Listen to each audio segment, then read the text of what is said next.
Hey everyone, I'm Audius Wolf, and welcome back to Final Fantasy XIV. Been a bit of a long morning for me, but that's okay. We are getting into 5.3, so let's go!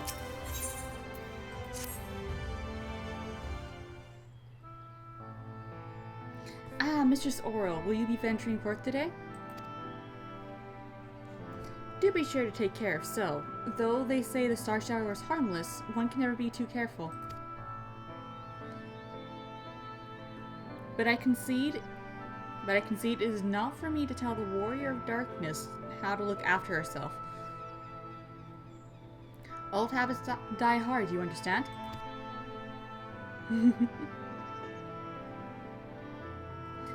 Gaharu! Very opportune! Greetings, my friend. Do you perchance have a moment to spare?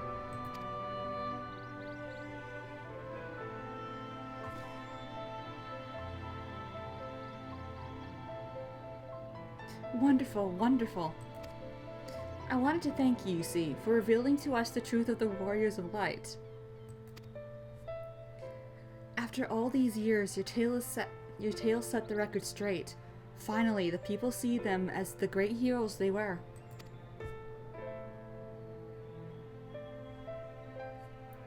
Or the great hero he is in the case of Ardbert.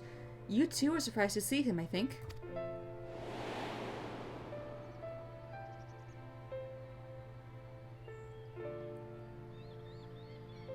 Hold on. At the time, I was not certain what to make of it all, but I could see the effect his words had on those around me. And then the stars rained down from the sky and, well, you know the rest.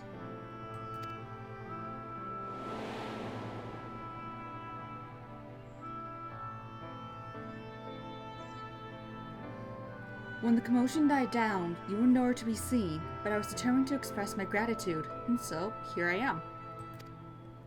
Thank you, Gaharu, for giving voice to the truth and restoring the Warriors of Light to their rightful place in history. Should you perhaps wish to have your account of these matters committed to writing, I would be more than willing to serve as your scribe. Indeed, if there is anything I can do to help, anything at all, you need only say the word.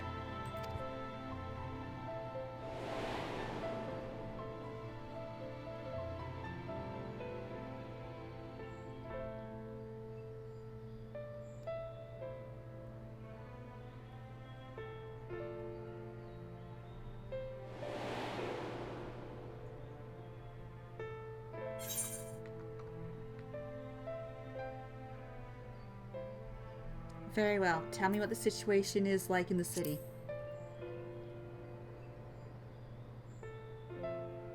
Situation in the city? Do you mean the people's awakening as warriors of light? Well, questions remain about the circumstances surrounding Arbert's return. History tells us what took place may not be entirely unprecedented.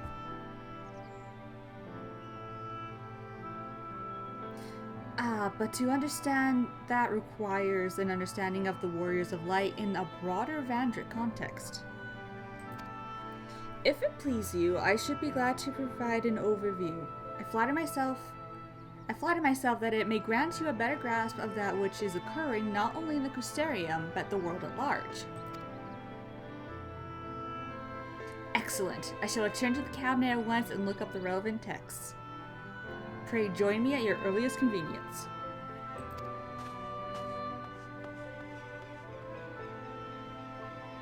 No rest for the righteous, it would seem. Do not let me keep you, miss. I bid you a pleasant day.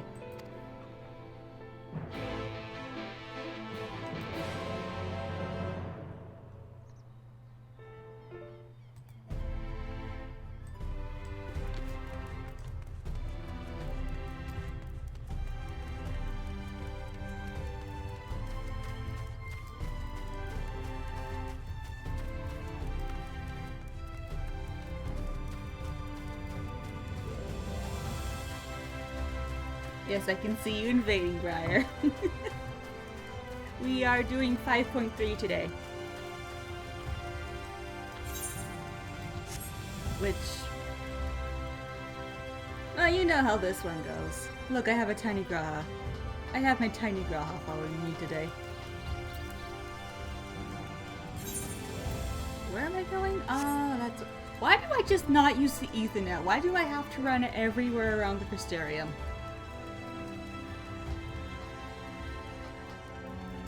Why do I do this to myself?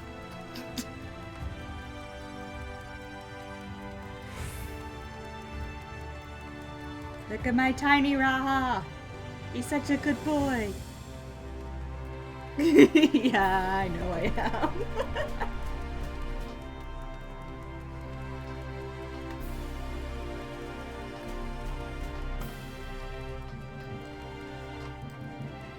Yo, what's up?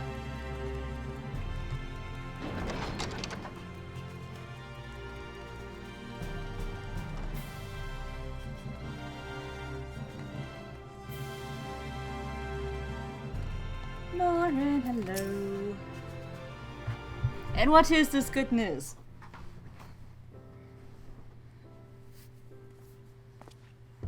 Ah, Gaharu, excellent timing. I have but this moment finished gathering the materials for our lesson. Oh, that's wonderful!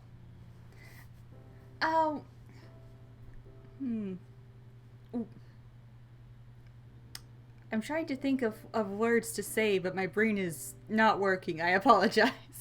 Oh, a bungalow! Oh, that's interesting. Oh, that must be so exciting for you. For you both. There you go.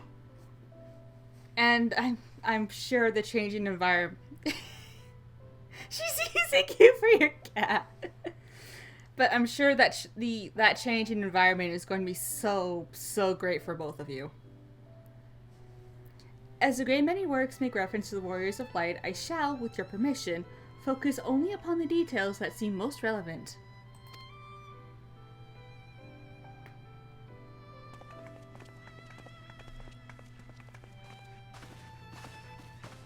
Ah, the children have gathered. Warriors of Light, you say? Forgive us, we couldn't help overhearing.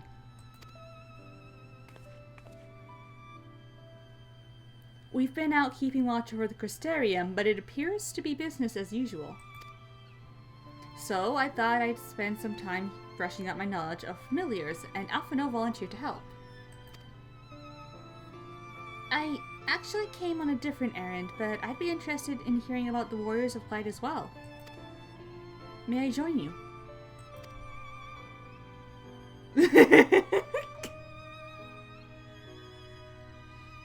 Look, they're elves. They're elves, and it's not their fault they have long, pointy ears. Of course, the more the merrier.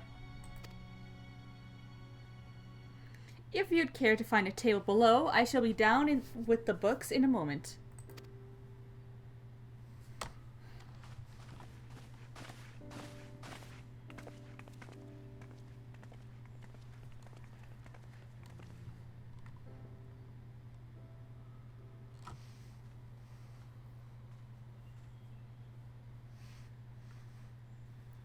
We're one to pore over the annals of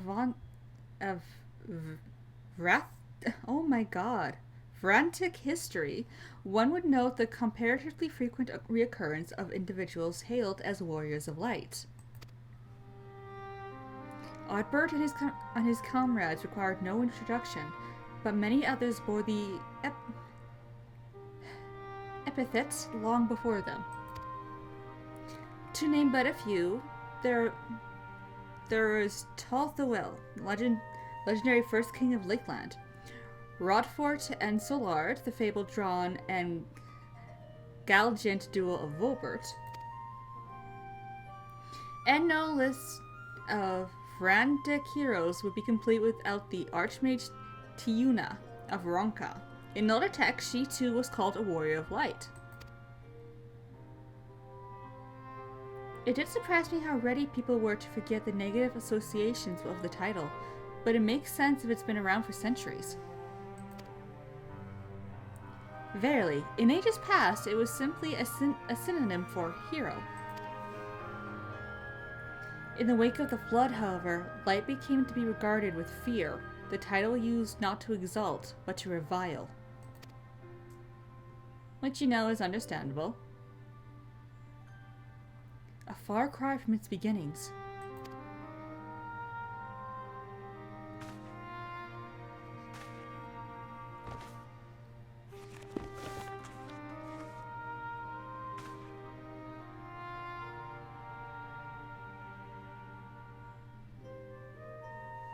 This, my friends, is Novran's oldest epic, the original tale of the struggle between good and evil. In a time when all lay shrouded in darkness, a prophesied hero rose to deliver the world from its doom. Fighting in the name of light, the hero styled himself its foot soldier, and thus did he become known as the Warrior of Light. Curiously, in the centuries that followed, other heroes appeared who claimed the selfsame epithet, despite sharing no discernible connection with their predecessors. And in time, Warrior of Light came to be a name accorded to all men and women of uncommon skill and valor.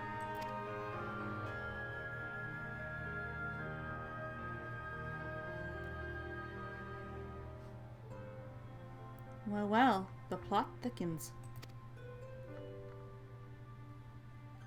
As you know, the title of Warrior of Light is also used in the source.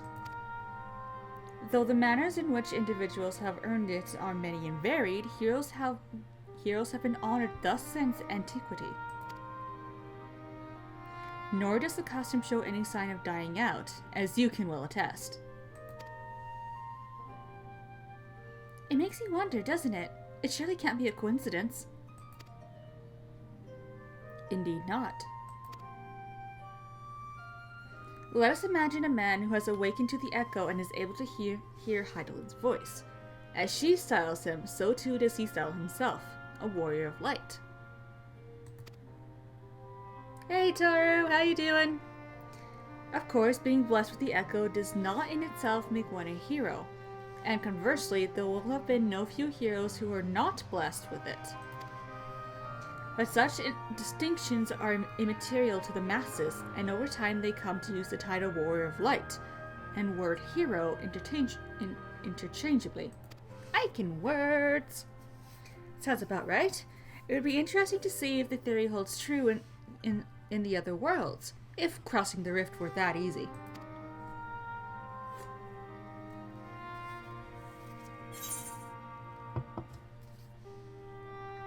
Heidelin did call me a warrior of light.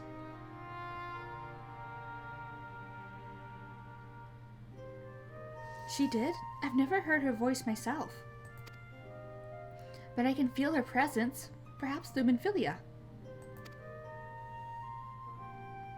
At any rate, assuming all of this is true and there's a common thread behind the epithet, I doubt the Ascians will have been amused. Probably not. To have the world at large associated light, and by extension Heidelin, with good must have added insult to injury.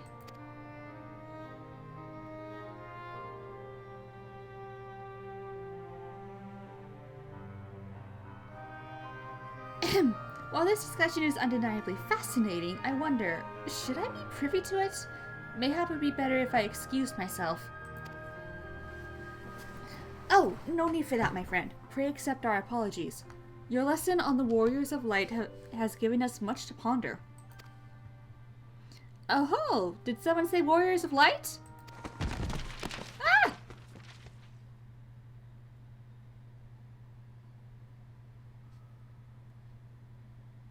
Oh. Good job. You okay?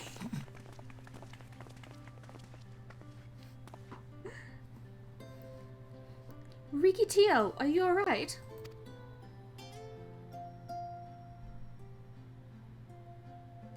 Ah, my precious tomes.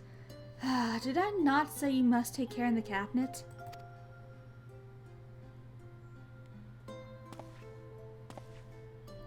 You too, Arkil.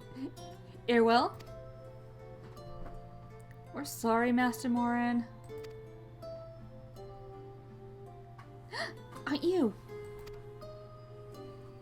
Big Nate, leave Charlie alone. The Warrior of Darkness? Oh, she's so cute! Look at her! My name's Riki Teo, and I want to help everyone. Please, tell me what I have to do to be a hero, to be a warrior of light.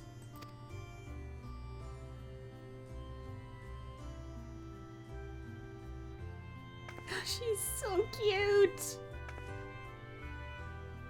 Look at her! She's so adorable!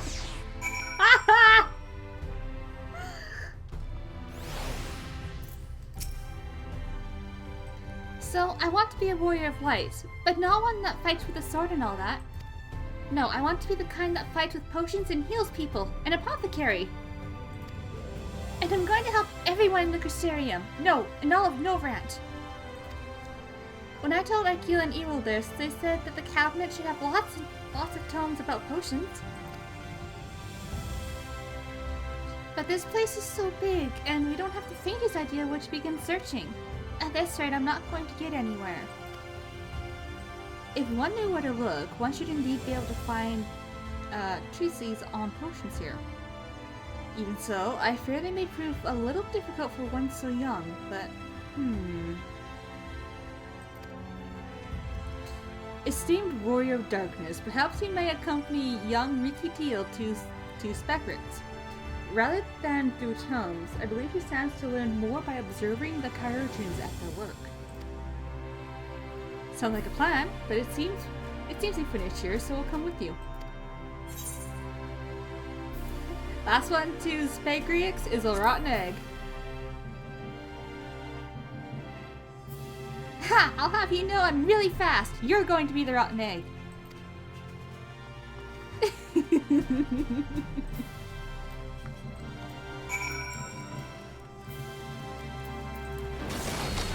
Turn on my thing stat before I forget. Because if I remember correctly, I have... Is there an instance in this one? I do not remember. There is a dungeon and a trial I have to get through in this patch. I don't remember if I have to do an instance as well. Oh, we'll figure it out when we get there, I guess.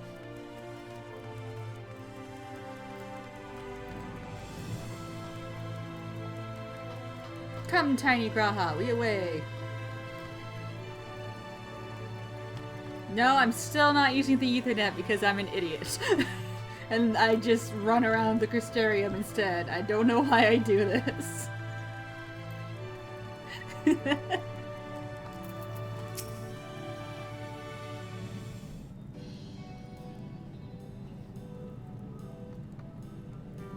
Well now, what do I owe the pleasure of so many bright-eyed visitors?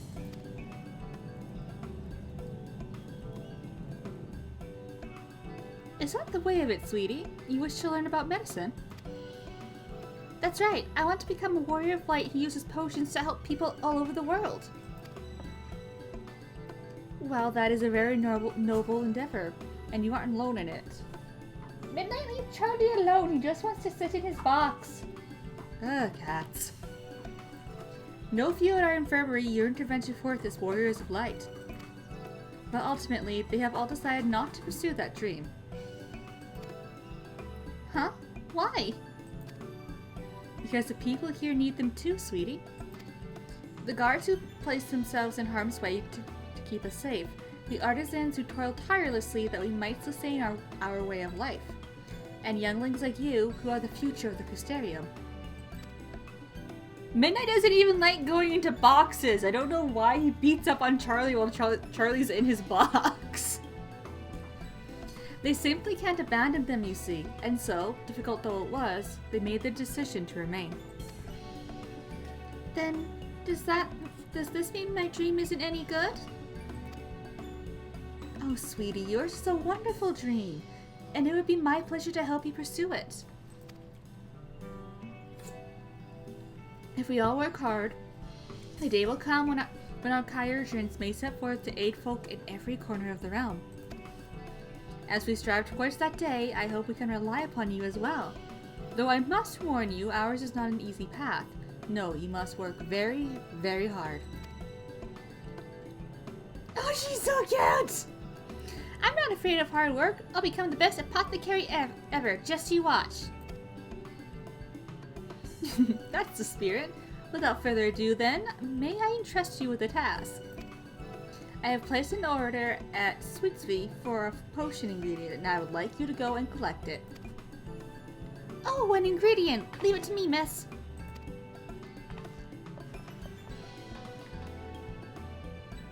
My, such an abundance of energy. Though I can't help but wonder if she'll be alright by herself. My apologies, but would you mind accompanying her? When you arrive at FFXIV, speak with a woman named Gracine, and she'll point you in the right direction. I shall join you. As the one who suggested this course for Riki Teo, I would assist her in her first steps.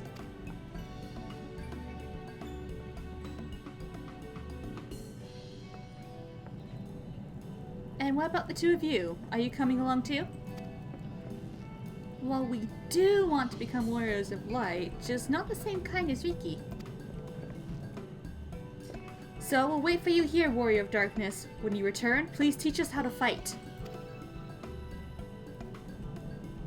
In that case, Rena and I shall keep them company and take the opportunity to ask them about their aspirations.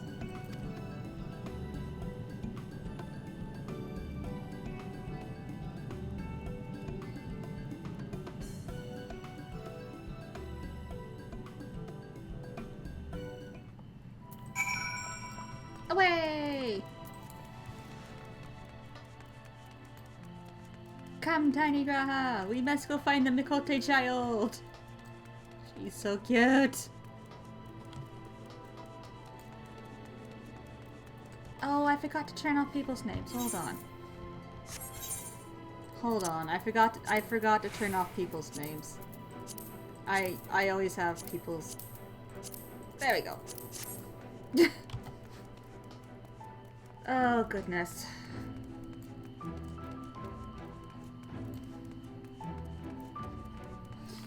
As I said, it's been a bit of a long morning for me, so I forgot to do that. But that's okay. I did it now.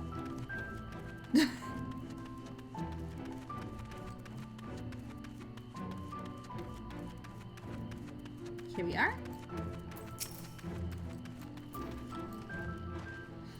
If it isn't the Warrior of Darkness herself, may I assume you're with Master Alphino? Right. Lest you wonder, Chesameel's order is for grapes.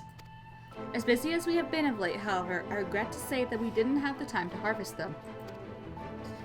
So it was with apologies that I asked Master Alphino and his young companion to help themselves to the fruits on the vines. Perhaps you could lend them a hand. It's the undersized grapes you'll want to pick. They're too small for normal consumption, but suitable for making wine and medicine.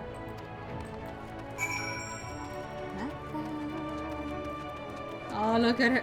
Look at her stubby little tail! Look at her! Oh, I love her so much.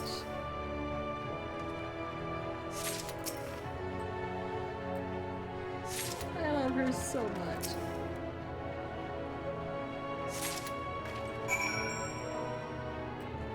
Grapes! Oh, you're here too? We're picking little grapes. It's quite fun. Here you go.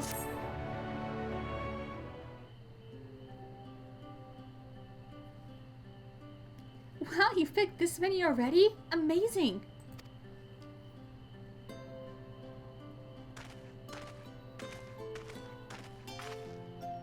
I dare say we have enough between us. Shall we take them back to Chesameel? I can't wait to see what she's going to do with them. Tell me, Riki, what made you want to become an apothecary and warrior of light? Why? Well, a while ago, I fell sick. Really sick. My body was burning up, and I felt so weak I couldn't even get out of bed. Then a traveling apothecary came and gave me a potion to drink. It was the foulest thing I'd ever tasted, but it made me get better. She was so brave. The apothecary, I mean. She went around taking care of people, even when it was dangerous. And I decided I wanted to help people, just like her. So I started brewing potions out of grass and giving them to my friends, but I didn't really know what I was doing or if there's anything else I could do. Then, not long ago, a neighbor told me he was going to become a warrior of light and go traveling the world, helping people. And I thought, that's the same as what I want to do. I see. Out of curiosity, what did your neighbor do in the end? Tyler? I haven't seen him for a bit, so he must already be out there looking for people to help. Tyler, one of the guards awakened by the star shower.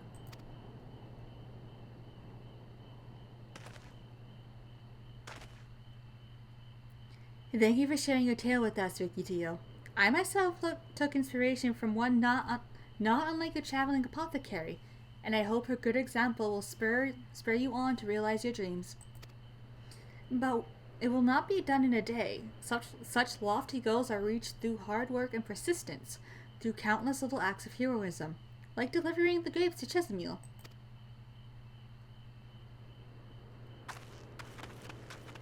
This is so wholesome. It would seem I have been laboring under a misapprehension. I had convinced myself that it was Elidibus who had sowed the desire to become warriors of light within the hearts of the people.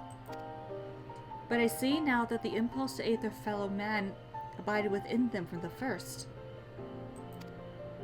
Elidibus did no more than give it a name.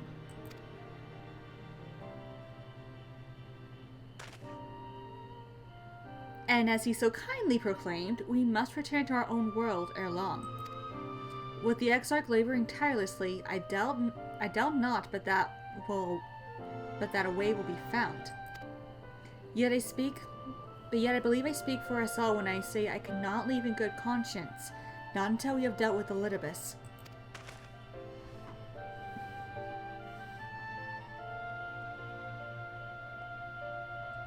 This is no longer a strange and distant land after all. Novran has become a home to us, and her people are our own.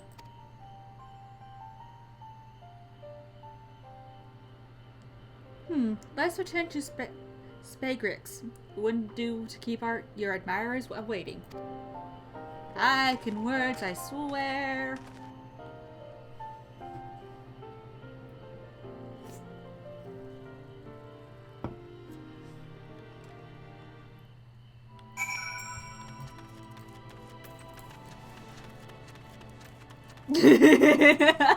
You're welcome, Blackie.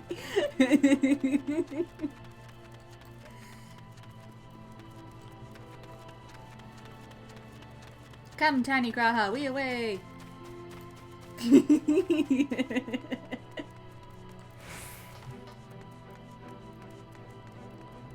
Okay.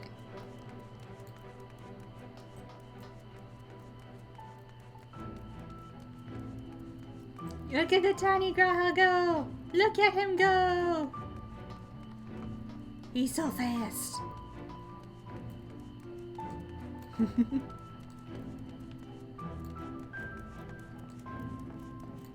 Here we are. My thanks for your kind help, sweetie. Now we have all the ingredients we require. From the grapes we shall make... I can words! I swear! From the grapes we shall make a vinegar, to which we will add elf grass and a few other herbs to produce an invigorating syrup. Though it's unspeakably sour, it does wonders for the constitution. Yes, yes, baby Raha, look at him. As part of her studies, I suggest we give Riki Teo a little taste.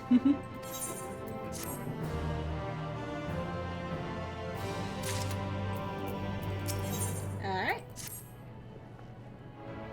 Warrior of Darkness, you finished helping Riki, won't you... If you finished helping Riki, won't you show us some fighting? Not play fighting, but honest to God's fighting? We already have some enemies you can deal with. Vampire bats! The guards say they've become a pest in the Crystarium of late. We tried to sneak outside to hunt them, but the guards caught us and sent us home. But they shouldn't mind if you were doing the fighting and we were just watching. The children told us as much while you were away, and in preparation, Chismiel kindly furnished us with some lures for the bats. While the creatures won't give you any sport, bear in mind that the younglings will be watching. That's to say, put on a good show, yes? Right, let's head outside at once. Everyone, follow me. Alize, we're just a... Come on then, children. Reed, you're like the same age as them.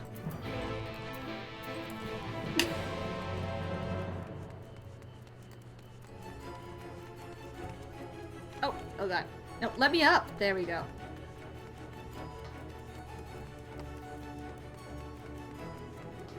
Look at the baby Graha go. Look at him go. He is speed.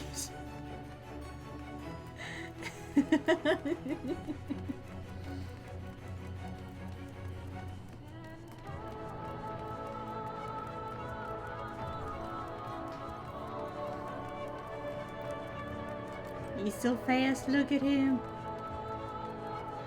So fast. Oh, I don't have to go far. That'll make this easy.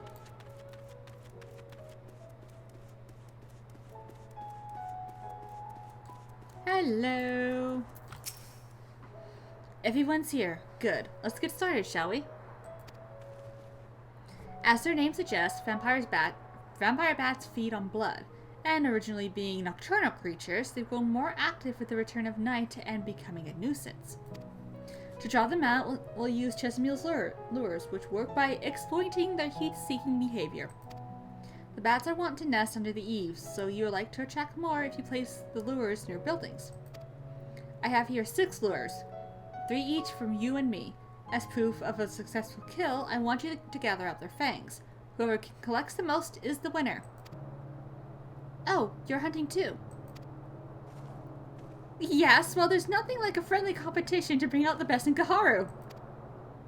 Anyway, while we hunt the bats, the 2 of you are to stay with Reen. She's really strong too, and will keep you safe.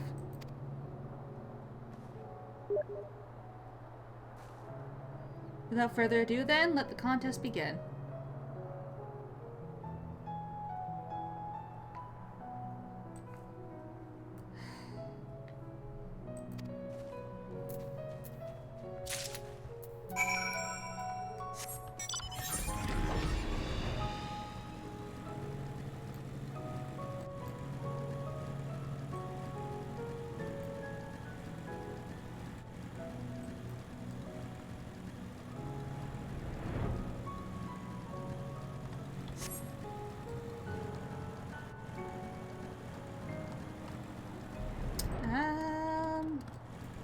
Yeah, this should do it. Let's place the lure here. Bats!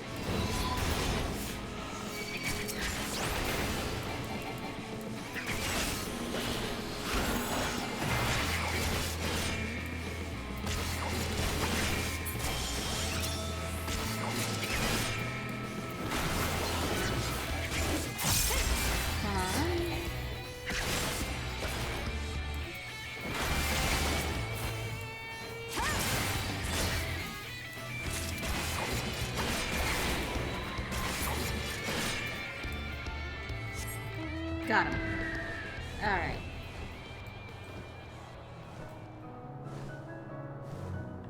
Where would be another good spot? Probably around here. I don't think that would be close enough, would it?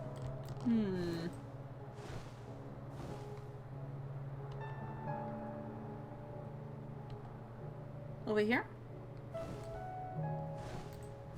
Oh, this would be close enough.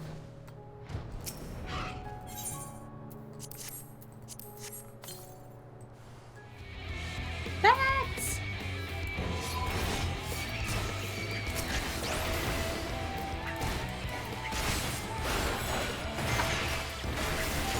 Good weapon. I don't need crit for this.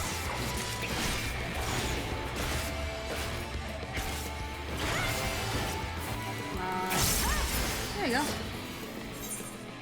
Alright.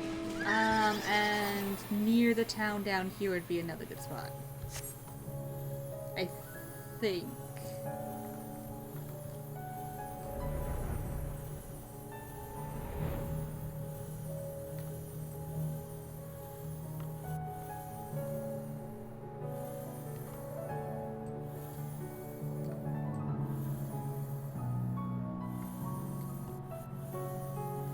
Down here.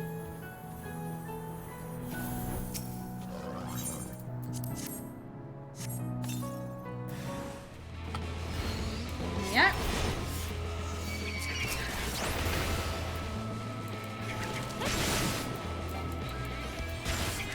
Yep. Not letting that timer run out.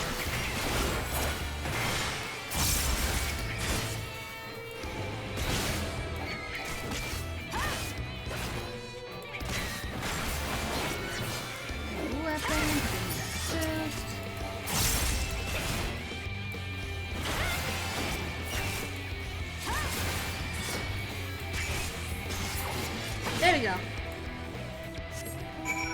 Got all the bats I can get. I got... How many fangs did I get? I got 8 fangs. Nice. I got a lot of fangs.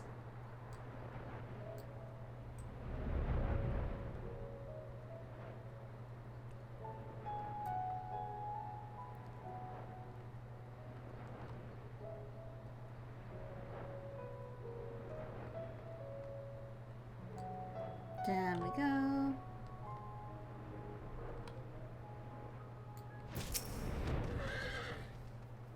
Well fought, Kaharu. The children are hanging on your every move. As was I, to be honest, though I know the tally. May I see your fangs for good measure? You may take my fangs. Yes, good. Apologies for the wait. My fangs. Not a bad haul, even if I do say so myself.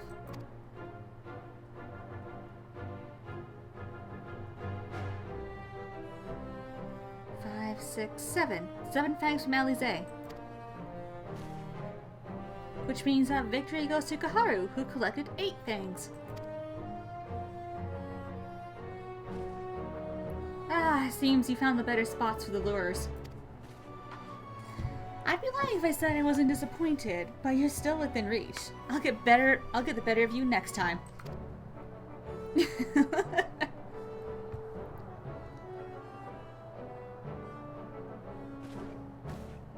So, children, now you've seen the Warrior of Darkness in action. What are your impressions? She's incredible, miss. The bats were down before they knew it. Our guards are strong, but the Warrior of Darkness is much, much stronger. We want to be just like her. Good. If you're looking for an example to emulate, you may as well pick the best. I want you to remember how it felt when you watched Kaharu and train hard. Keep at it for long enough and you'll be strong too. If you don't mind telling us, when did you decide that you wanted to become Warriors of Light? Well, we were there listening with everyone when Arbord appeared, but I've wanted to be strong since before I came to the Crystarium. The Sun Eaters killed my mother and my father and sister, see, and I promised myself I learned how to protect people one day. Like Arbord said, this is our home. We're the ones who have to protect it. We're the ones who have to rise up as new Warriors of Light. What about you, Arkil? Me? To be honest, I'm still not sure what I want to do. Oh, hello, Mr. Midnight. But if my friends were in trouble, I know that I would want to help them. And I want to go on adventures with them, see the world together. That's a wonderful goal. You really think so? It's hard to explain, but it's something I felt when I saw the star shower the other day.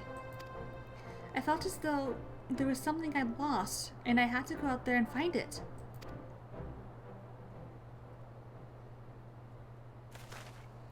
Well, for the both of you, there's nothing better for it but to train.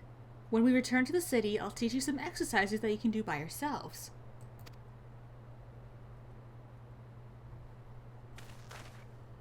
Thanks for showing us your fighting skills, warrior of darkness. We'll never forget it. Well, Taro, it's not like they're going out and fighting monsters all by themselves. They're actually getting proper training for it. I understand how Arkil feels. The star shouted awakened me to Hyland's voice, but the vision of the final days of Amarat burning, it filled me with sadness to the very pit of my being. Things I once knew, people I once loved, promises I once made. It felt as though long forgotten memories were dancing at the edges of my mind, but when I tried to focus on them, they simply fade away. An effect of having a fractured soul, I shouldn't doubt, but lest you worry, I'm perfectly happy to remain fractured and have no intention of donning an Asian mask. I just wish we knew what Elizabeth was plotting.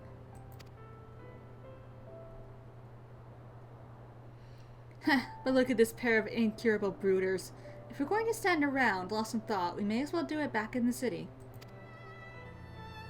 Rest assured, Rune and I will take the children from here. Their heads will be in the clouds after meeting you, but we'll see to it their feet remain firmly planted on the ground.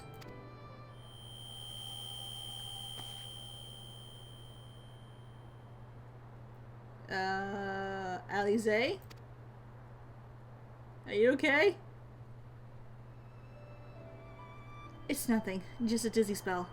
Seems I tried a little too hard to beat you. I'm fine now, not to worry. I'll see you soon.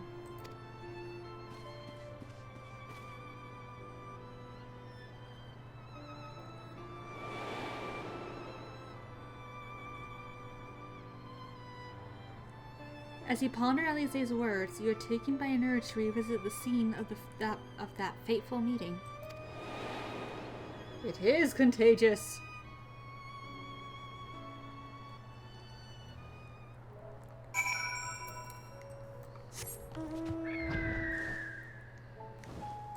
Well, you know, it's also an effect of their souls being separated from their body for as long as they have been.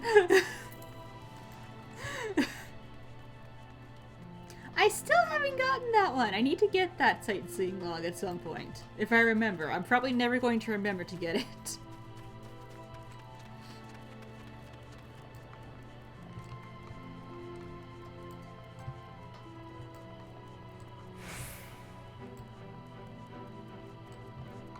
Am I there yet? There we go. That's a lot of stairs.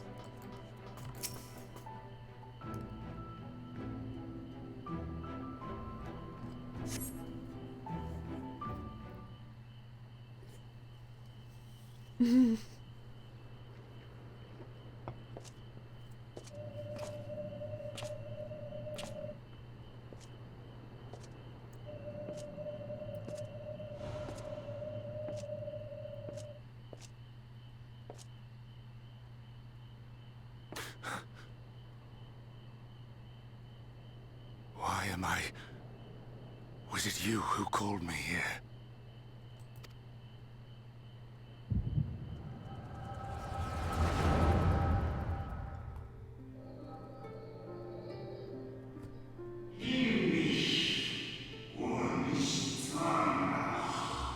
Look at all of them.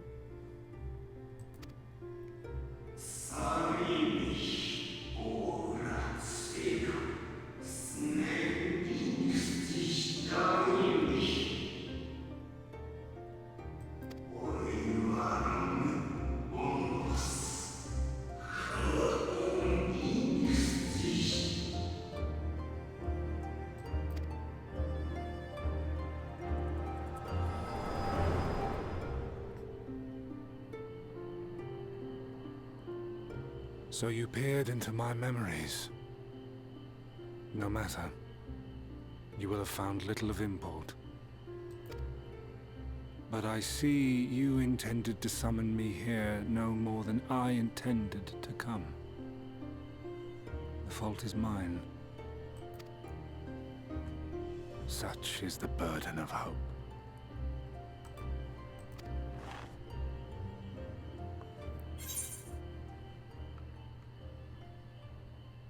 Why must you embroil the people in your plans?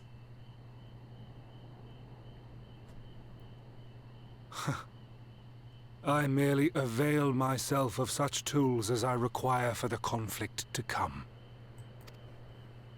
That which I do is no different from that which you have done so many times, Warrior of Darkness. I arm myself, I hone my skills, I make ready to vanquish my enemy. You.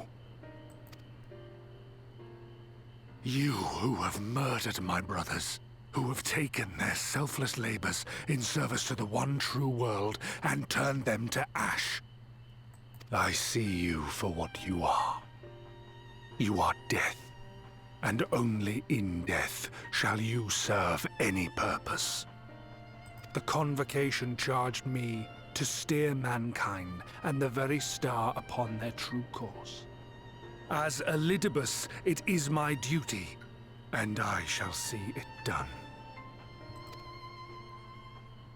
I will strike you down. Destroy you body and soul. All else must wait.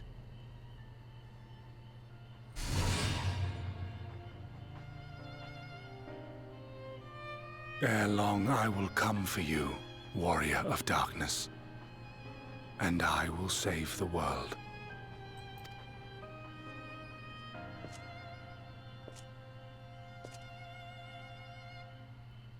One last matter. I bore witness to your final struggle with Emet-Selch. It seemed as if he saw something familiar in you. As if he mistook you for another. Hythlodaeus called me his new old friend.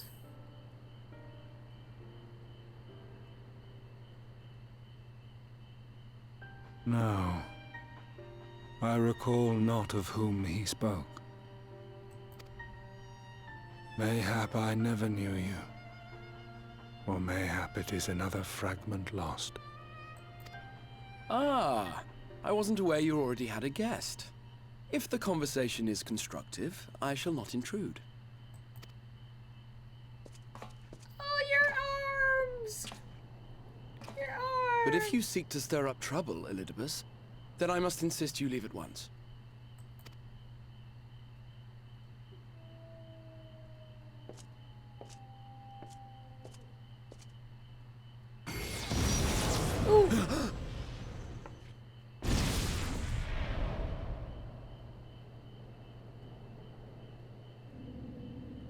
Though you lack her blessing, your soul is surprisingly dense.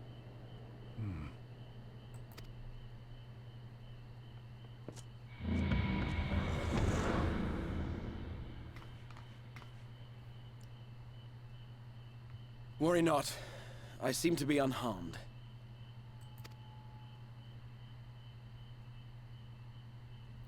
Your arms, Raha! This is my own doing. The consequence of my recent exertions. It is the Tower's way of compensating me for the demands I have placed on it. Rest assured, it is no great inconvenience at present. Indeed, I told Beck Lug as much, but they would not be persuaded and sent me away to rest. No need to make a fuss. Strange as it may sound, I consider it something of a badge of honor.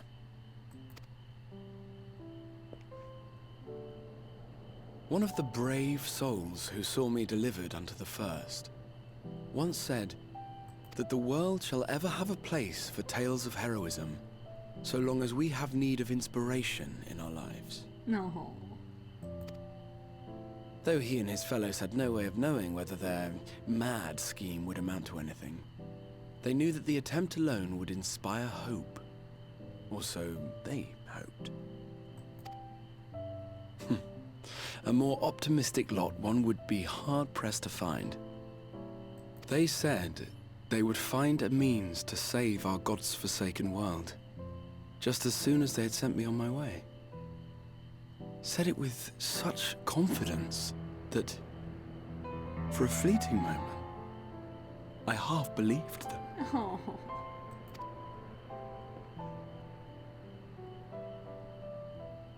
Such faith, such courage in the face of unrelenting despair.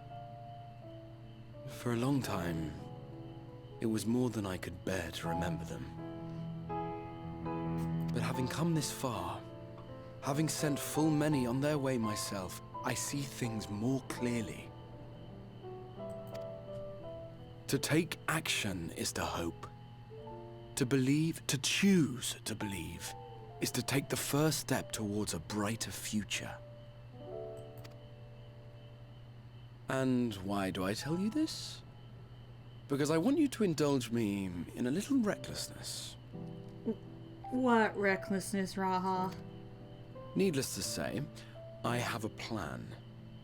And when all is said and done, I will ask yet another favor of you.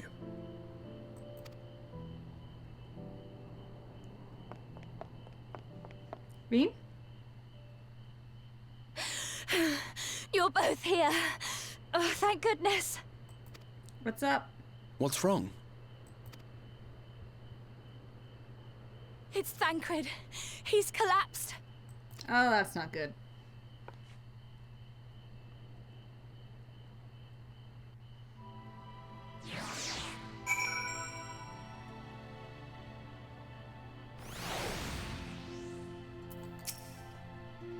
The fates seem determined not to allow us a quiet moment. But come, let us have the details from Reed. I will take that, thank you. It happened after Alize and I saw the children back to Spegrix. We chanced to meet Thancred there, returning from his mission. He's been shadowing Elidibus around the realm, only to lose sight of him near the Crystarium. And he was in the middle of telling us where he'd been when he just crumpled to the ground. The Kyurgans are looking after him now, with Alphino standing by, just in case his healing magics are needed. Since I couldn't do anything to help, I thought it best to find you, and the guard at the Extria told me where to look. I see. It cannot have been easy leaving Thancred's side. My thanks for bearing word to us. Come, let us hurry to Spegrix.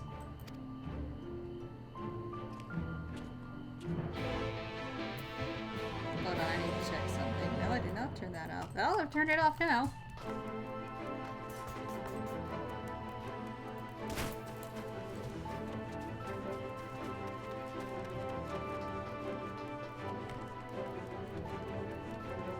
What are you doing, Midnight? What are you doing? You just standing there? You just sitting in my chair? Taking up most of it?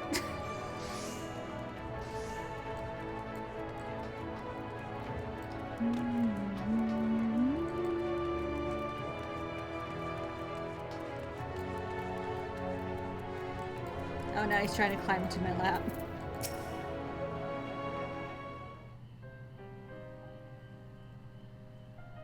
They dragged you here too, did they? My apologies. How do you feel?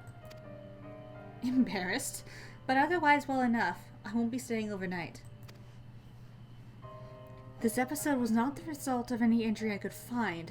Thancred's ether, however, did show signs of instability, and I did what I could to calm the fluctuations. And all this happened without warning. Not exactly. You'll doubtless recall the time Urianger nearly drowned and I gallantly went to his rescue. Yeah. Yeah.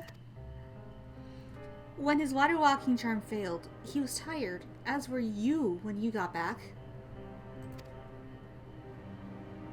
We were both spent, yes, on account of which you begged us to rest, which, in retrospect, may have been a good idea.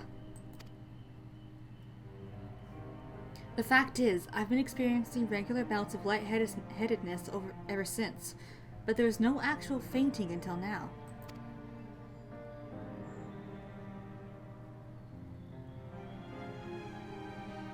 As Alphinaud observed, I have no lingering injuries, and most assuredly isn't old age.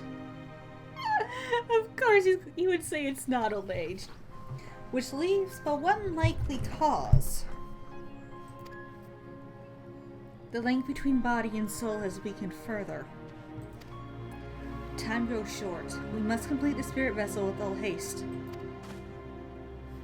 To that end, Kaharu, may I trouble you to make a trip to the source? In addition to looking on our friends' bodies, I would have you consult Cryo about our plan. If she has any concerns, we should at least endeavor to address them prior to proceeding. In the meantime, we should get back to laying bare Elidibus's plot. Thus far, I have learned this much, that in each of the places he has visited, there have been sightings of suspicious black-clad strangers.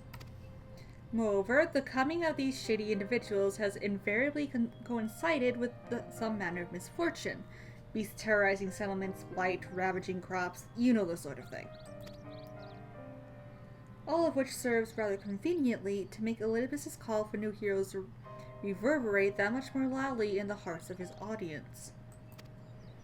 And you think these black-clad strangers are Ascians?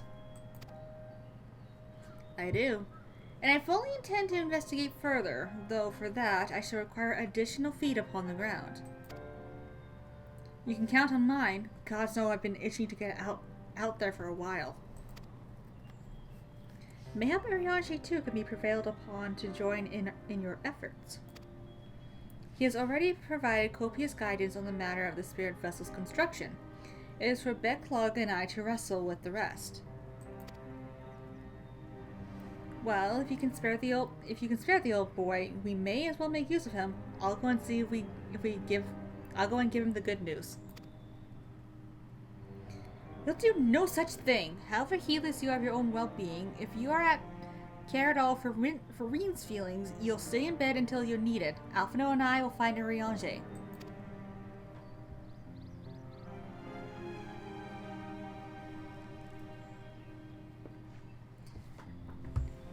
All being well, we will have news to share by the time you return. Safe travels, Kaharu.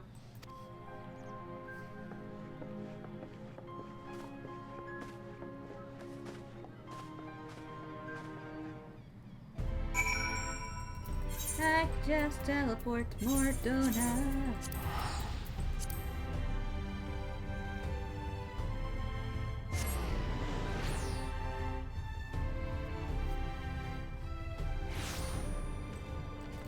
Boop, boop.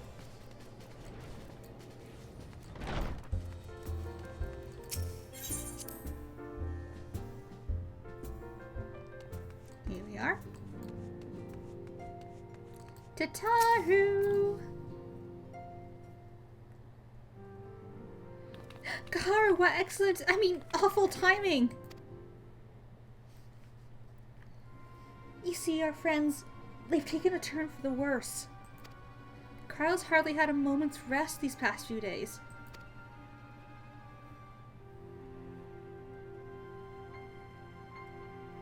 She didn't want everyone to worry, so we've been keeping it quiet. Oh, but listen to me. I call myself a receptionist and I haven't even bothered to ask you why you're here. So they think the spirit vessel will be ready soon, and they want to make sure there are no problems at this end. You'd better talk to Cryo. She's with the others at Indon's Respite. Let's go and see her. Just prepare yourself, alright?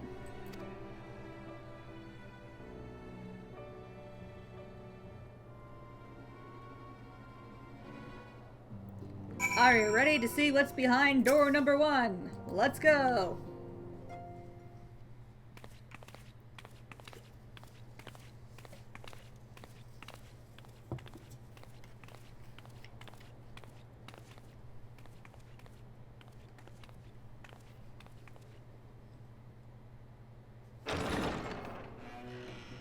Excuse us.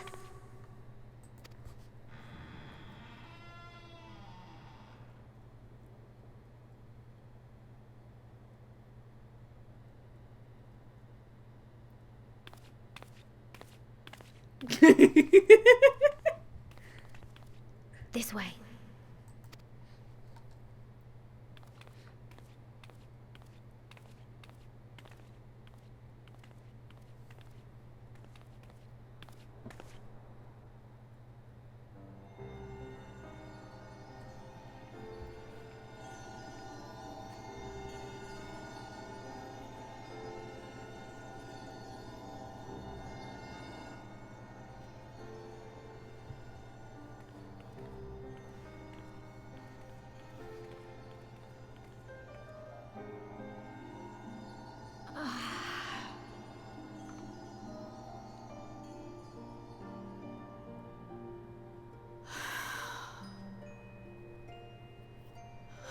I would rather you hadn't seen this. I'm sorry. We have urgent tidings. Yeah. No, I'm not angry with you. On the contrary. I know full well how hard everyone has been searching for a way to return home. And I had hoped to afford you the time you needed. But given our friend's present state, perhaps it was for the best that you came.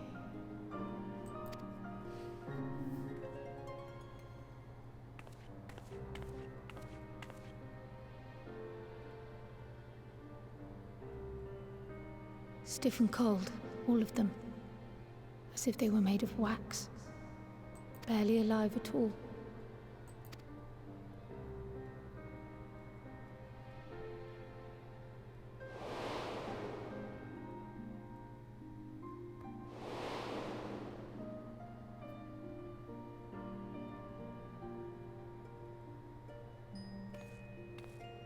And they had been doing so well. Save for occasional signs of etheric instability, they appeared to be in passable health. Then, quite without warning, things took a turn for the worse. A change for which even Master Matoya could offer no explanation.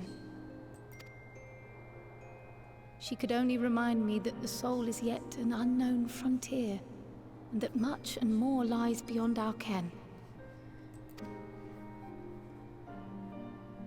But let's not lose heart just yet.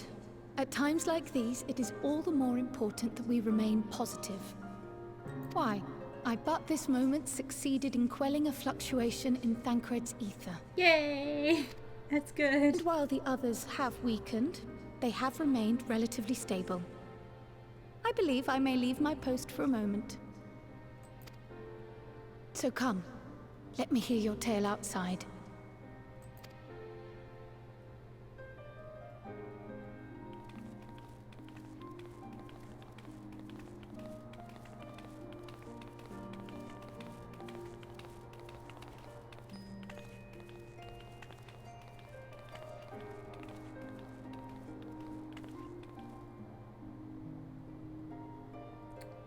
Yep.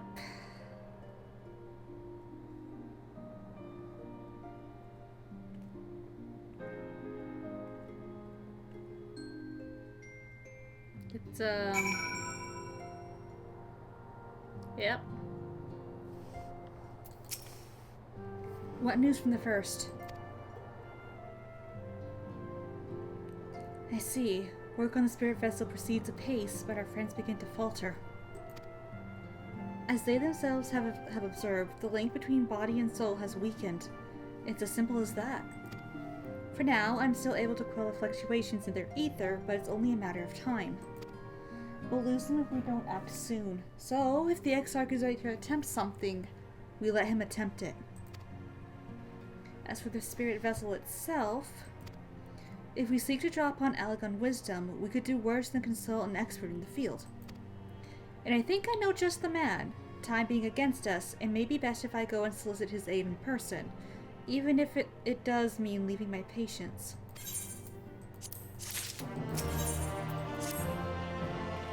Karu, could you spare a moment? Lacrau goes and finds this expert of hers, I mean. There's a gift I was hoping to send to our friends in the first, you see, and since we might be waiting a while, I wonder if you wouldn't mind giving me a hand with it. My first attempt turned out well, so I'm going to so I'm going to make it properly.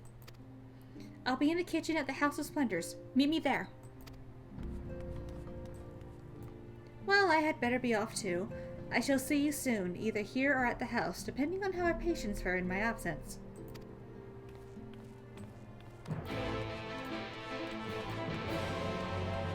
Away!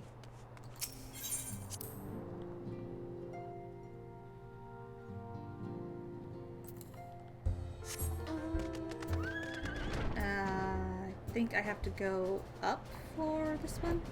Oh yeah, I have to go up. Oh, there she is. There you are, Kaharu. As I'm sure you've guessed, the gift is a bit of home cooking. Unlike Kryl, I can't do much to help our friends directly, but that doesn't mean I've been idle. No, I've been doing my best for the Order, taking on this job and that to keep our coffers full. I've even helped out with the Ishgardian restoration. And in the course of all this, my culinary skills have come on quite a bit. So I thought, why not make something for our friends? It's baking in the oven even as we speak. Shouldn't be long now. Oh, that was the unicorn, I believe, which you get once you hit level 30 Conjurer. It is a quest that you have to... that while you can unlock the White Mage at level 30 in the Conjurer's Guild, you have to specifically be Conjurer for that quest to get the unicorn. Midnight Eclair is stuck in my sleeve. Hold on, hon. There you go. There, baked to perfection, even if I do say so myself.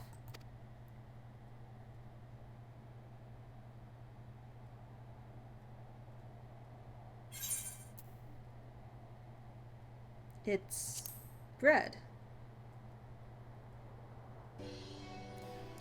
But not just any old bread. This is old world bread. Archon loaf, to be precise. It's what they eat over in Charlian. Simple fare, I admit, but I thought it would remind our friends of home. If nothing else, Kryl tells me it's a good source of ether. So it should lend them a bit of strength at least. There is truly nothing like the smell of bread fresh from the oven. Kryl! And if it isn't Rambros too.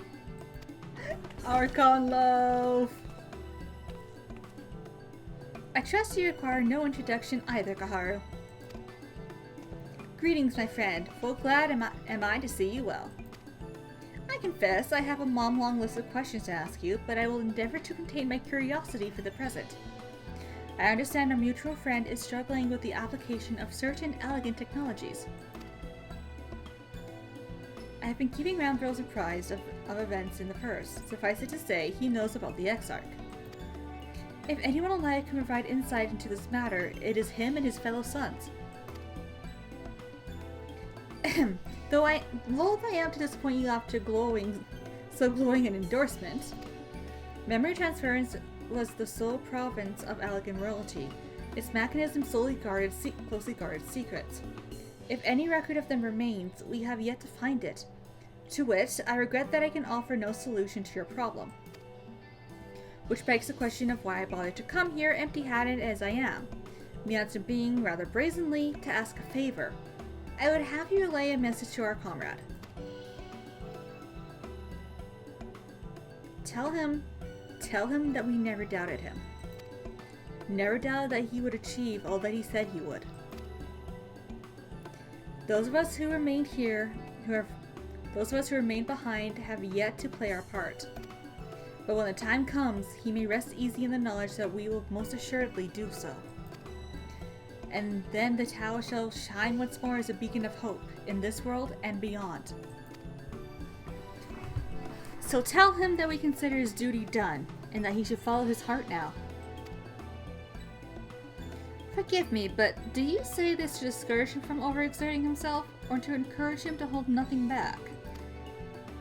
And that is for our friend to decide, but either way, I dare say a certain someone will be unimpressed.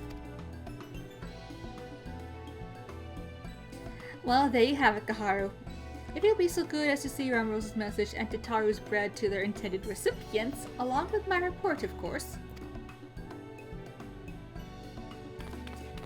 Kryl, before I wrap the bread up, would you mind giving it a try? Just to make sure everything's as it should be? But of course, I'm always happy to lend my taste buds.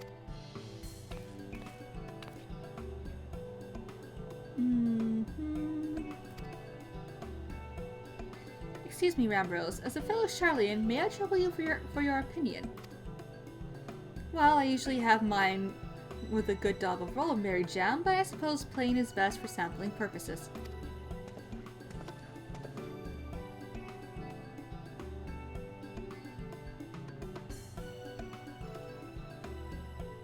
I see. Oh no. Is it that bad? It is indeed, Tataru. Dense and unpleasant. Exactly as it should be. Just so. The very taste of home. As you might expect, our countrymen have amassed a wealth of culinary wisdom from every corner of the world. But our native cuisine is, shall we say, a little lacking. In Charlian, the majority regard food as a source of nourishment rather than enjoyment. Save for those few who actually research the culinary arts, we pay little heed to the niceties of taste and texture. It was against such gastronomic landscape that what is now called the Archon Loaf was born, a creation of an Archon who devoted himself to the study of bodily sustenance. In order to maximize his nutritional value, he incorporated copious quantities of pulverized fish and vegetable matter into the dough. All with nary a care for those qualities which make bread enjoyable. The result is a flavor that continues to defy description. Yet, for its many shortcomings, the loaf's nutritional value cannot be denied. And being a damnably convenient way to cater to one's bodily needs, it quickly found an audience amongst busy scholars. Why, when I was a lad, nigh every meal was a sandwich made of this very bread and whatever ingredients happened to be on hand. I suspect just about every Archon could say the same. Having been away from home for so long, I thought I might have forgotten the taste, but no, it is all too familiar. Ah, how it takes me back. If there is enough, perhaps you could spare some for the Exarch. He is certain to appreciate it. Oh, there's plenty to go around. I'll be sure to wrap up an extra slice. Kaharu, when you deliver the loaf, please be sure to send everyone my regards. Tell them we're doing everything we can, and that we'll be praying for their safe return until the moment they get back.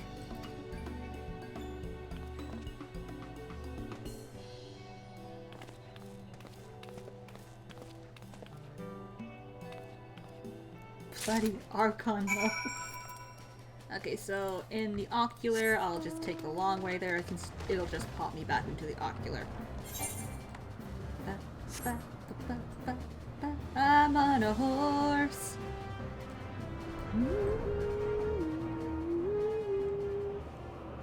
That dude's on a gorilla.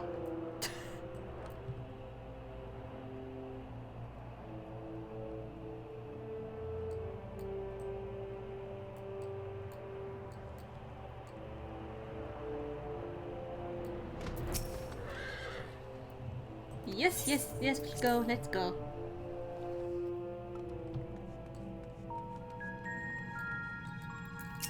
I would like to go to the ocular. Hello. Welcome back, my friend. How was your journey? Have an Archon loaf. By the 12. Archon loaf. However did you come by this? I'd swear it had come straight from Charlian.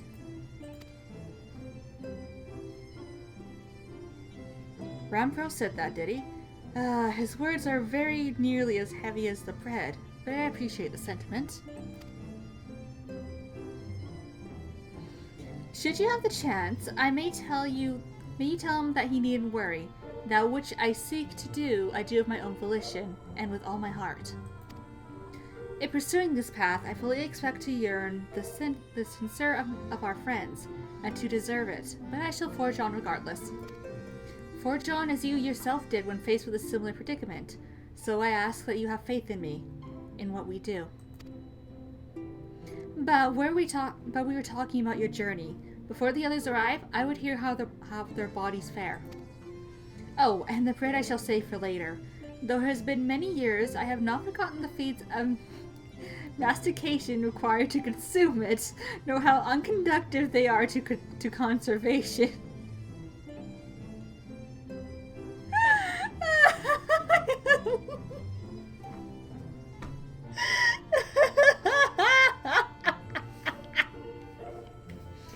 Oh, this bloody Archon loaf.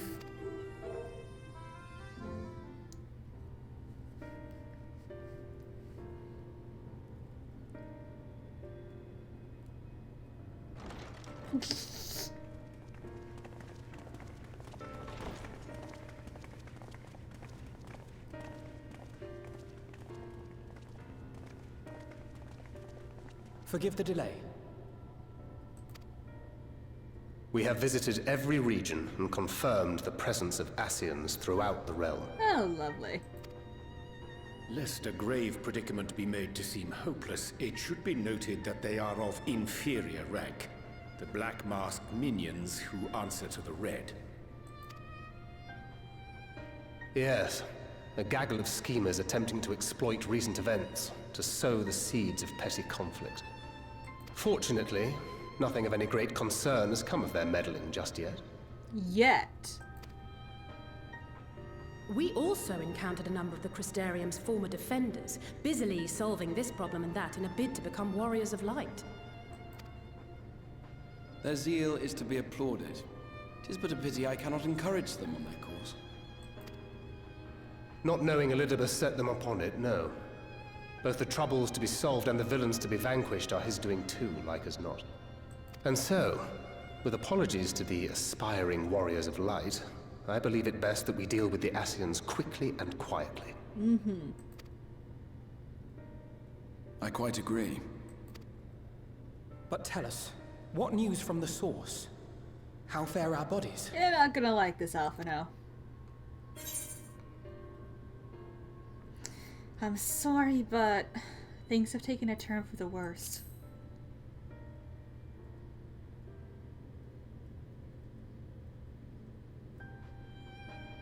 Oh dear. Then we must redouble our efforts.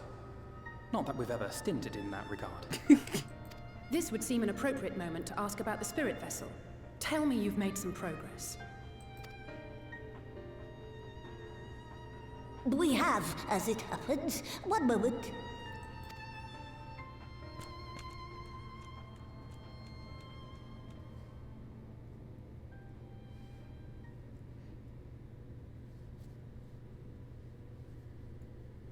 Ooh. The red stones. Then this doth mean... For the benefit of all, permit us to explain. As you will recall, using white auracite as our starting point, we fashioned a vessel for mind and memory both. Yep. Yet, though it served this purpose admirably, the process of imbuing it with one's complete essence proved a somewhat thornier proposition. Yes, it did. Simply put, the memory would not accompany the mind. And so, we looked to the Allagan's mastery of memory transference for a solution. This approach was not without its own complications, however, relying as it does upon blood, which inanimate objects, notably, do not possess. We duly explored methods of suffusing the vessel with drops of the aforementioned. Alas, our painstaking experimentation succeeded only in making me feel faint, and singularly failed to imbue the crystal with the necessary properties. It was then that an idea occurred to me, namely that we might fuse the vessel not with normal blood, but with my crystallized essence.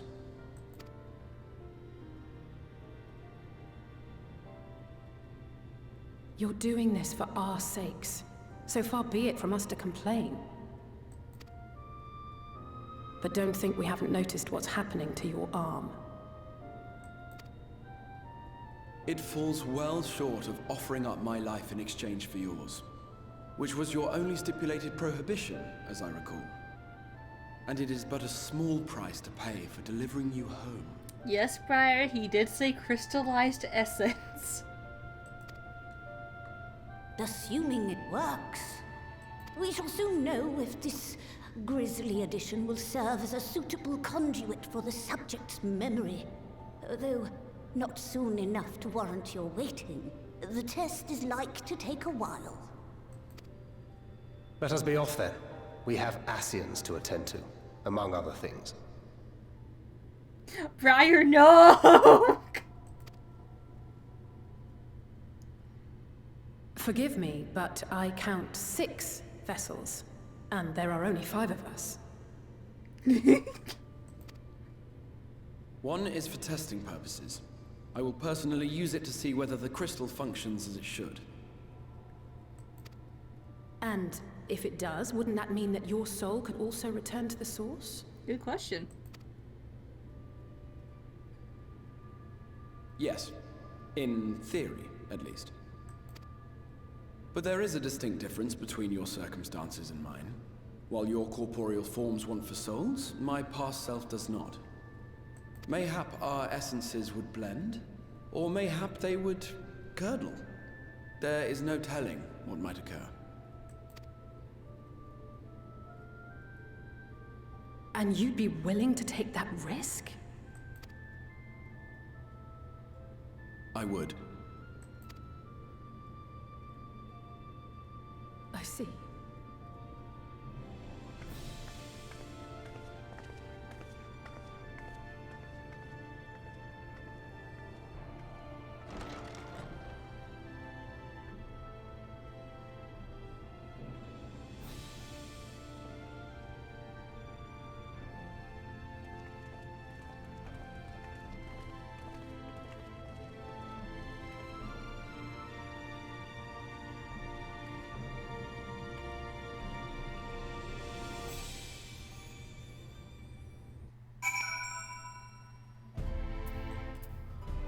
Oh, hello. Goodbye.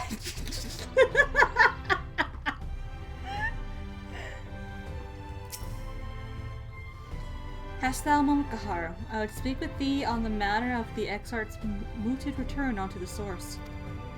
Thou wilt have observed that our friend spake not in certainties, yet if Becklug hath the right of it, 'tis possible to predict the outcome of his plan with some confidence. And it is their assessment that, given the opportunity, the Exarch's soul should successfully merge with that of his younger self. Which is not to say the process is without complications. For one, the Exarch hath been subjected to additional rejoining, an experience which will have wrought a change in his ethereal composition. As thou thyself didst demonstrate in merging with Artgurt, however, there existeth an affinity twixt like souls, and this doth give us cause to hope. Yet there remaineth one immutable condition upon which success doth hinge. The Exarch must needs recognize his past self as simply that, himself. As our recent travails have demonstrated, memories are essential to the soul. Any discrepancy in the former may feasibly cause the latter to spurn its former flesh. 'Tis a seemingly simple yet complex problem. For nigh on a century, our friends hath striven only to deliver this realm, to deliver thee. And to that singular end did he cast aside his very name, that he might assume the mantle of the Crystal Exarch.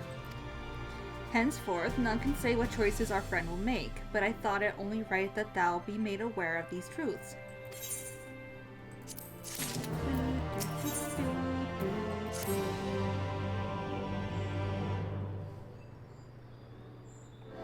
Right then, while the Exarch literally pours his own sweat and blood into his allotted task, it seems only fair that we attend to our own.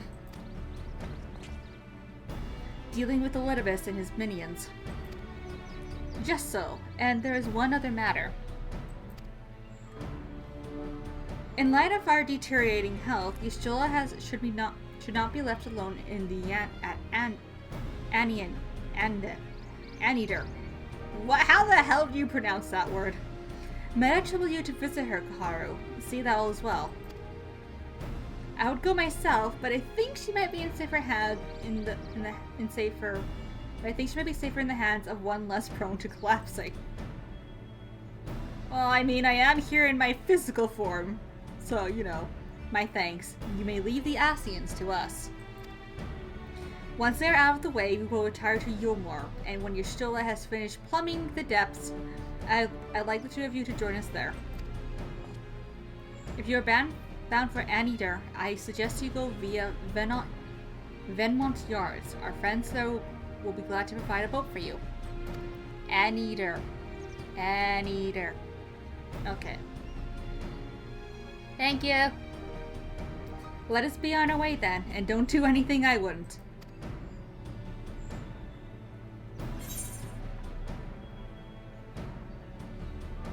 I have a delivery from the source, Kupo, courtesy of one to Tarutaru. I played the Moogle sound. You're a long way from home, Moogle, and this from Tataru, is it? Whatever could it be? Archonloaf, thou sayest. Why, even to hear the name doth transport me to times long past. Bread from another world? May I try some? Mayest thou, child? Thou must! That said, though I personally disagree with the consensus, I do nonetheless advise thee to temper thine expectations. Wiser words have never been uttered.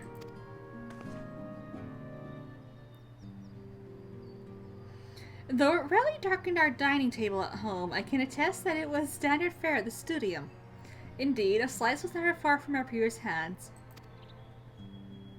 Aphino, you really are an unbearable snob sometimes. Do you know that?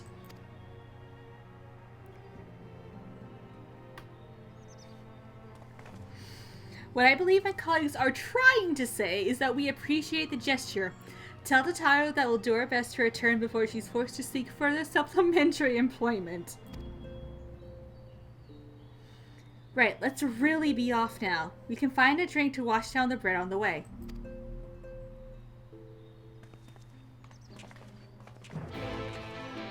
Half an hour.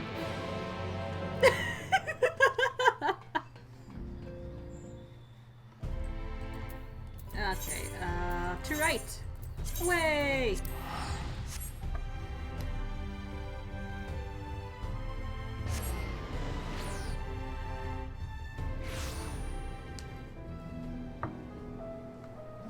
Okay. Woo! Behemoth!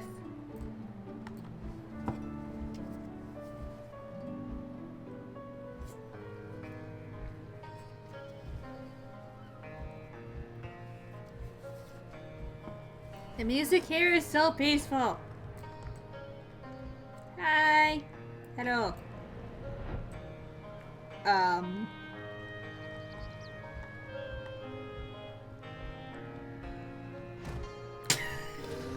Let's pretend that didn't happen.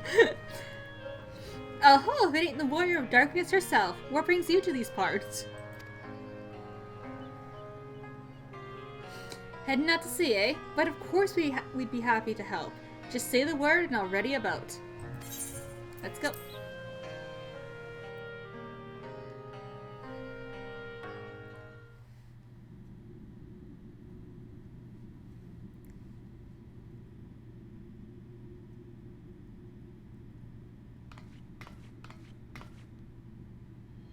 Uh-oh. Of course. Excellent. I had intended to speak with you alone. Of course you're here. None of my doing, lest you misunderstand. The link between her body and soul wavers.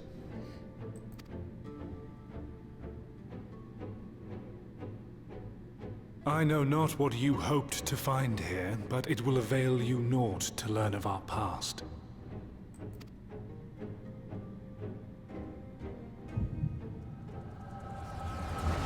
Not too late. I'm learning about it whether I like it or not.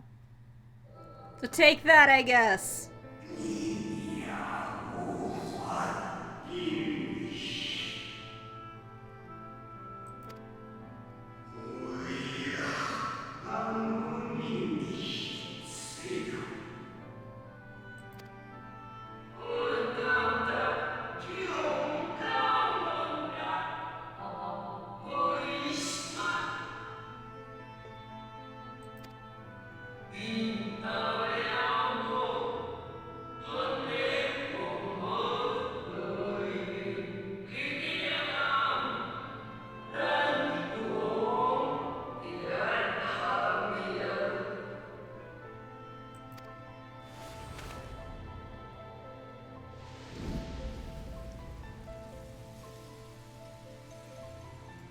It fades. Fades away into oblivion. Does the world no longer have need of me? No. I am Elidibus, and I will fulfill my duty.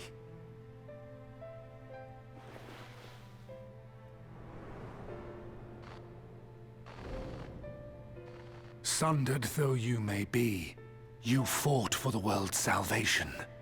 For hope. Yeah. Hope.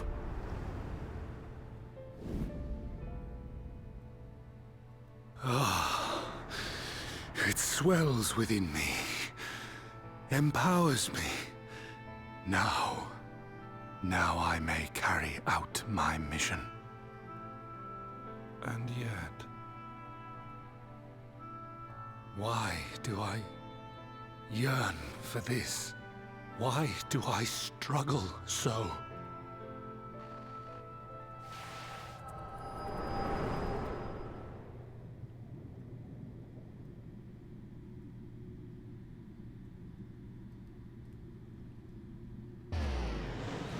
Hey! I shall take her into my safekeeping. If you want her back, you will do as I ask.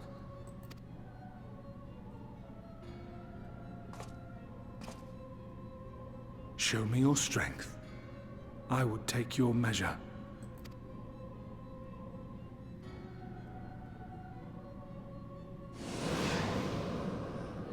I have prepared a suitable arena. You need but ride the flow of ether.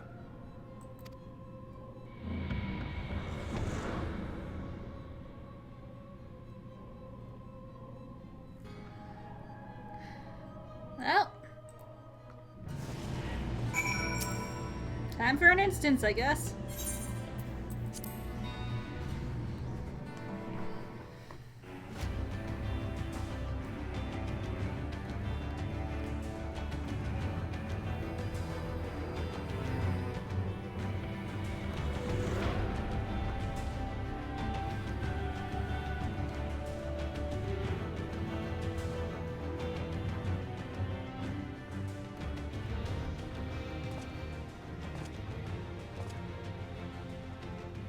You're familiar with this place, I believe. This, remembered Amarat.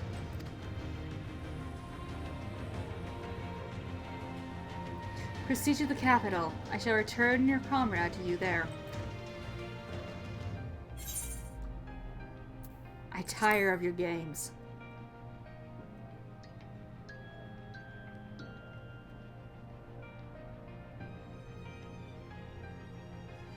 You speak as if you're disappointed in me. Why? I am your enemy, and you mine. Our goals are in conflict, and we are fated to clash. Oh, how'd you hope that feigned sympathy and false understanding would cast your crimes in a less reprehensible light? That I would come to look upon you as a friend? You who have slaughtered my people, who would tear down everything we have built.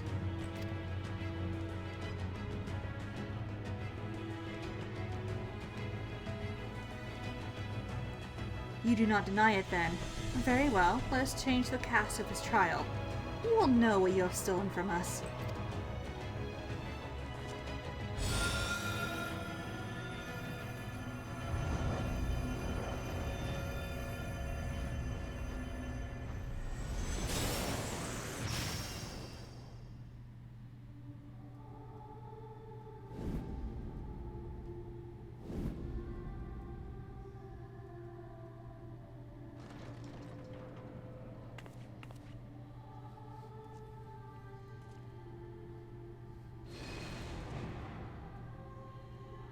But do not imagine I crave remorse, only justice.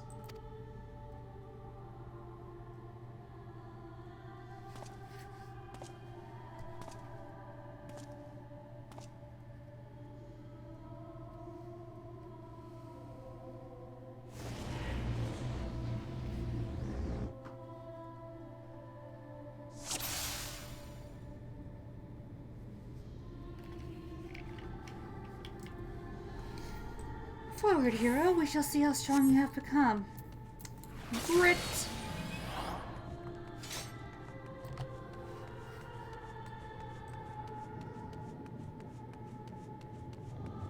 Let us begin. Rest assured, there are no tricks. You need but defeat the enemies before you. First, something easy. Those whom a budding hero might encounter at the beginning of her tale. And I believe I have the perfect subjects.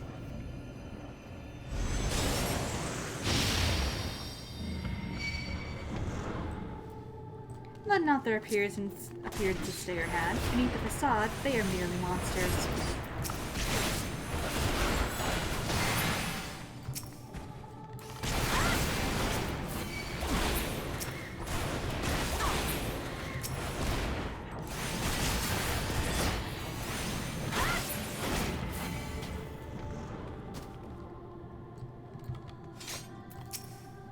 All too easy, I see. But at least you now understand the rules. Thus, we will make our way to the capital. That was in poor taste, even for you. That appearances should unsettle you so. I was under the impression you simply destroyed all who barred your way, sparing nary a thought to the possibility that your foe could be someone's beloved. But come, we shouldn't dwell on the beginnings when so much of your story awaits.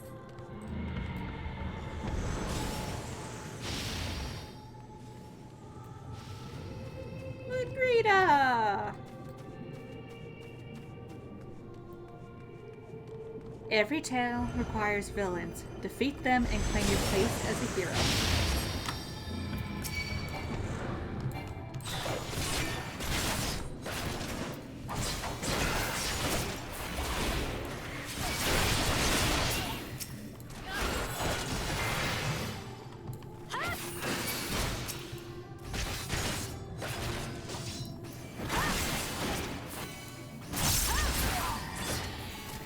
Well done, Champion of Erosia. Well done. Onward then, over the bloody bodies of the fallen.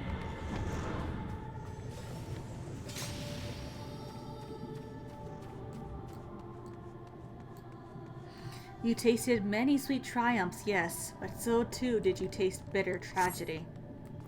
Who could forget the Crystal Braves, that idealistic, pathetic dream born from a malformed creature?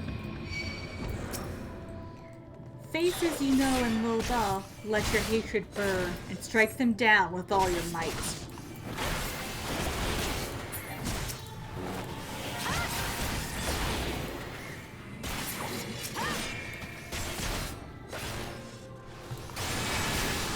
God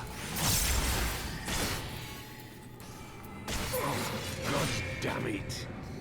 With such ease, yet again, you always did go stronger with every battle.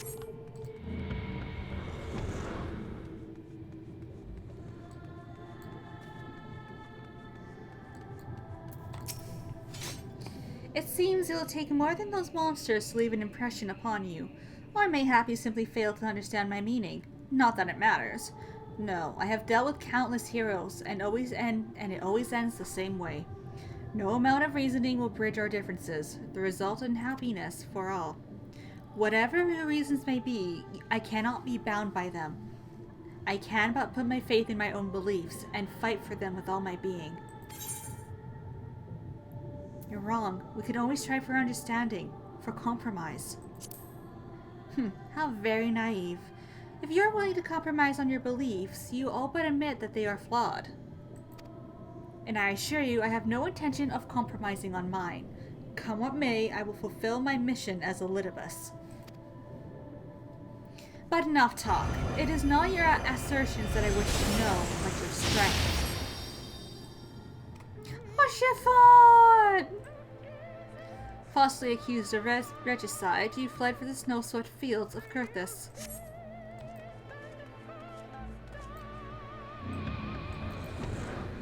Had you and the Scions met your demise that day in the Sultanate, La Habrea might have been spared his. But not only did you stubbornly live, you hurled yourself into the thick of the Dragonsong War. Swept along by the tides of events, you pursued and slew those who sought to stop an unending conflict, just as you were bid. Or was it a thirst for vengeance that drove you?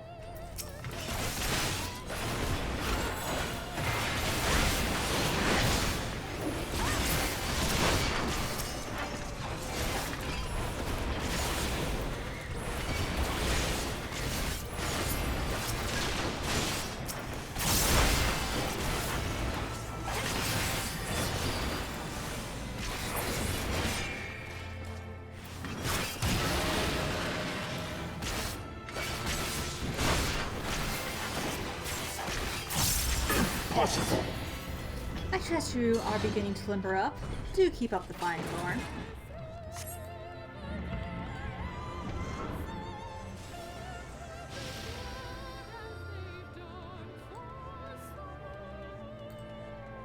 For top boys.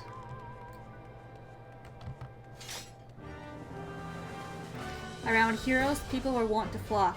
People who harbor all manner of motives, each baser than the last.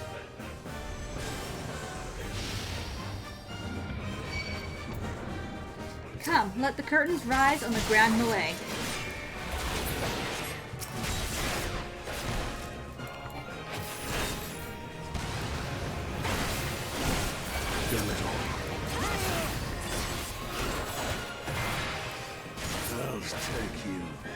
No more than they deserve. In the end, their hand of friendship was tainted with personal desire.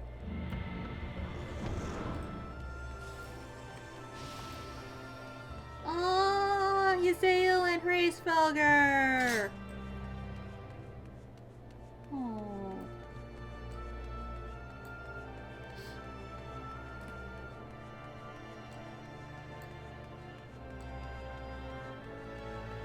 You know what comes next. We put an end to the Dragonsong War.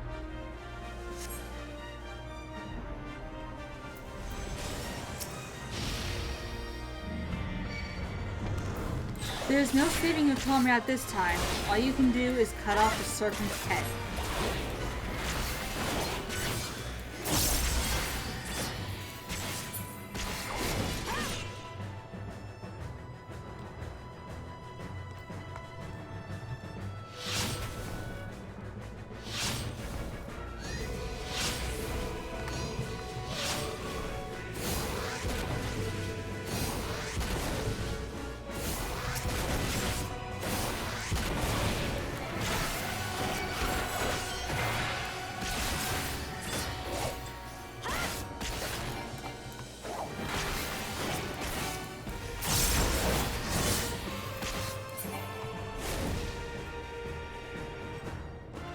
Simple as that. 1,000-year war is brought to its conclusion. But every end marks a new beginning, and for heroes such as you, there is ever conflict.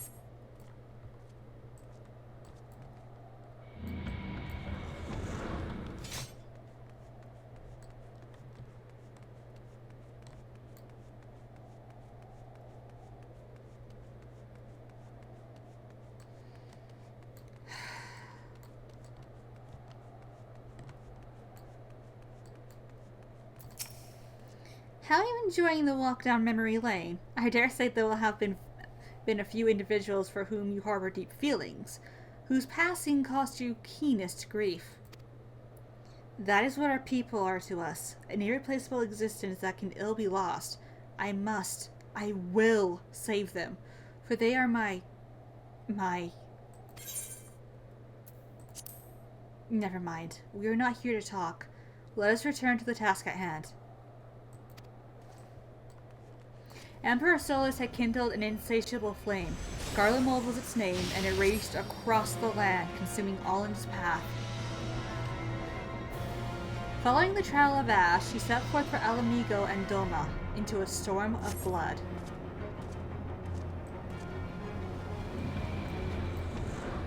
Again you fought, and again you grew stronger, so strong that we could no longer control you. Yours is an unnatural, beastly strength, and we shall lay it to bear. In order to gain a foothold in the liberation effort, you journeyed to the far eastern plains. And then you encountered the land's greatest warriors and sought to win them over to your cause. The sun cannot be extinguished. Oh, hold on.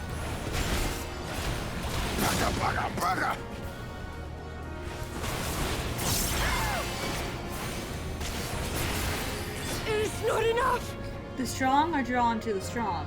Thus did you gather new allies to your banner.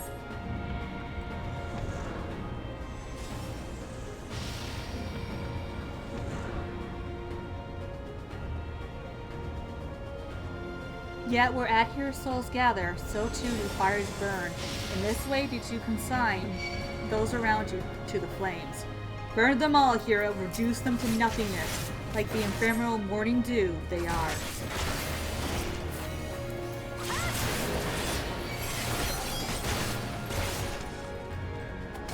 Oh, I'm stuck.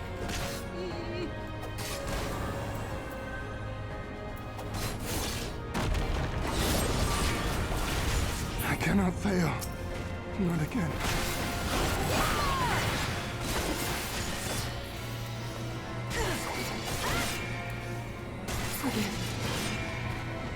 You did not hesitate, or perhaps could not.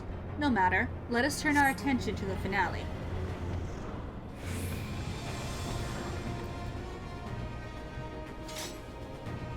Here we shall have a test between fellow beasts. It is only fitting, would you not agree? When I fought you in this flesh, it was I who triumphed. Will you turn the tables this time?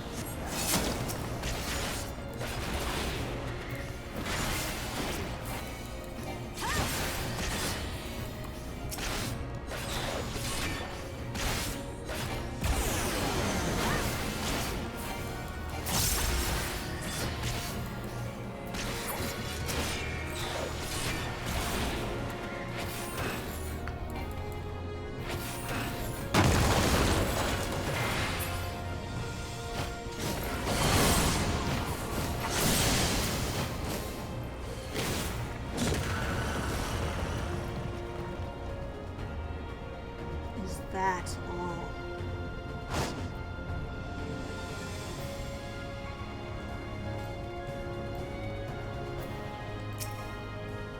My creation appears to have lost its form. It is no easy thing to see through the eyes of a beast such as him. In any event, there is only so much to be learned by taking your measure this way. Let us try something different. Come, we continue this within.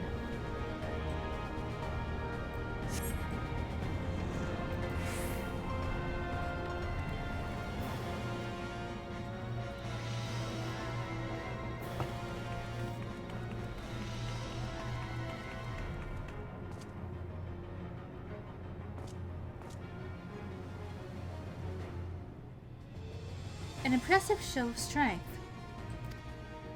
but surely no more than a foretaste of that which Emet-Sug's conqueror is capable. Such might requires a fairer measure, to compare with the like. Yes.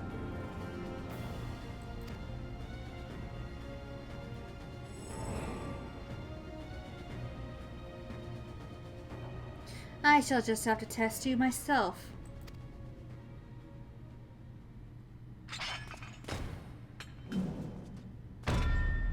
Come on, Kaharu. Show me what you can do. Fallen Warrior, Ardbert.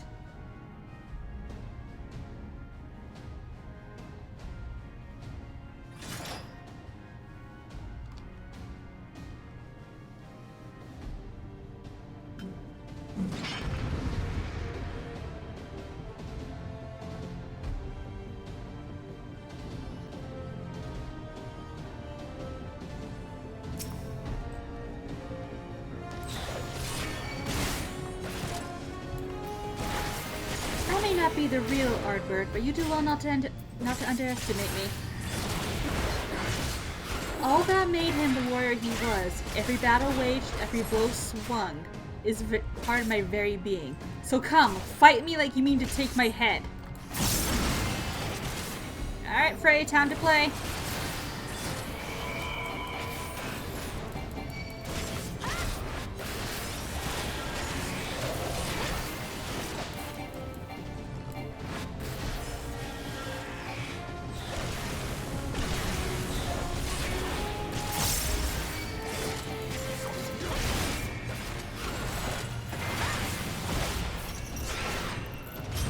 Good, good. I sense your murderous intent. Ah, you'd kill me given the chance. Mayhap you think to recover this body. If so, prove that it's no use to me. Prove that I can't best you with it. Come at me with everything you've got.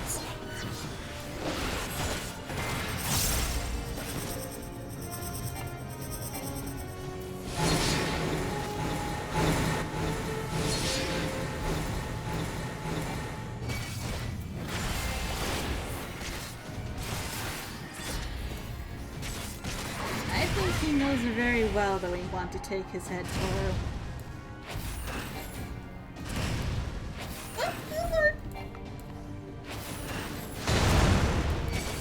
Tiny, safe space.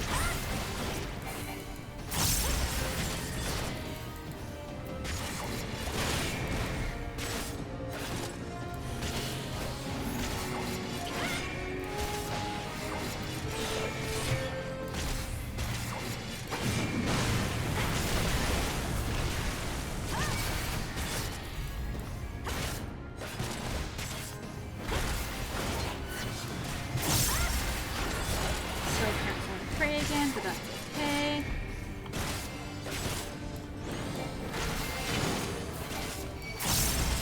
Oh god. Push me this way. Whee!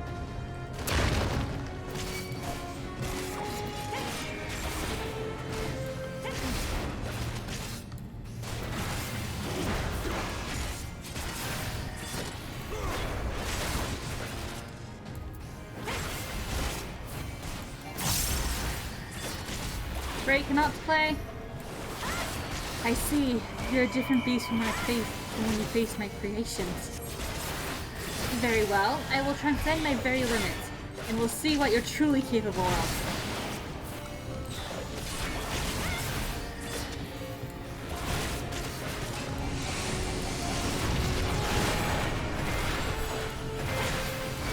Hold nothing back, for neither will I.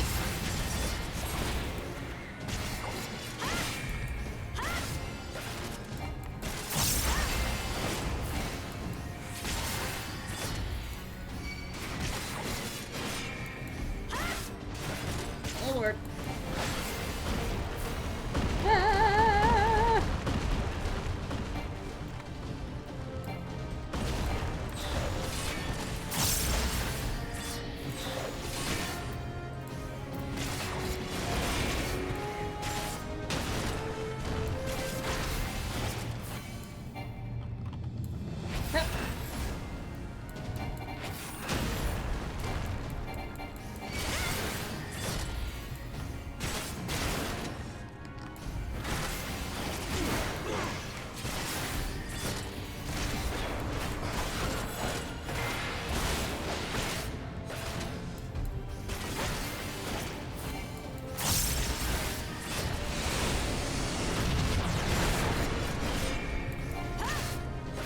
Come on, you're almost out.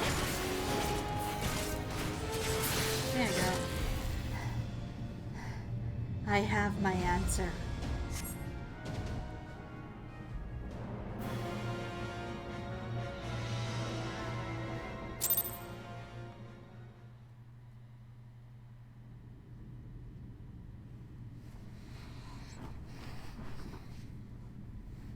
You have grown stronger since last we fought.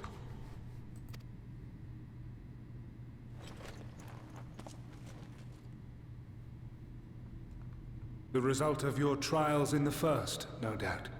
Yeah, gee, you think? Have you finished? Hey, Stella, nice to see you. My apologies.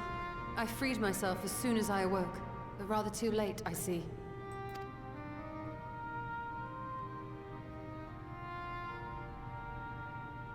Now, Elidibus, if you have ceased trading blows, I would trade words with you. I have a theory, you see. One concerning that which you seek to accomplish.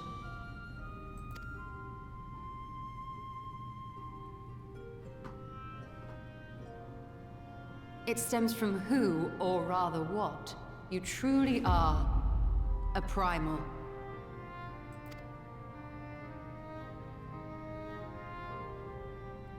The ancients created Zodiac to deliver the star from destruction. That is true.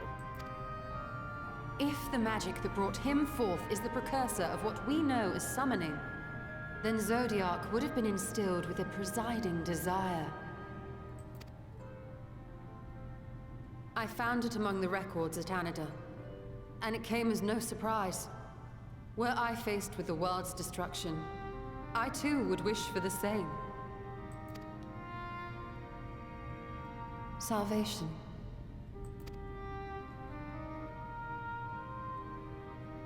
I know that you sacrificed yourself to become Zodiac's heart.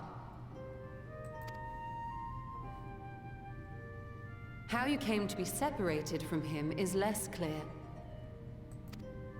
But if you are a fragment of his being, it stands to reason a desire for the world's salvation would drive you.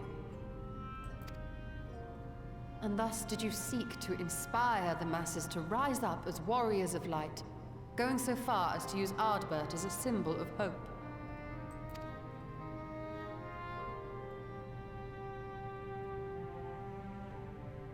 Correct on all counts. Such is my nature, and such are my methods. I have aided heroes.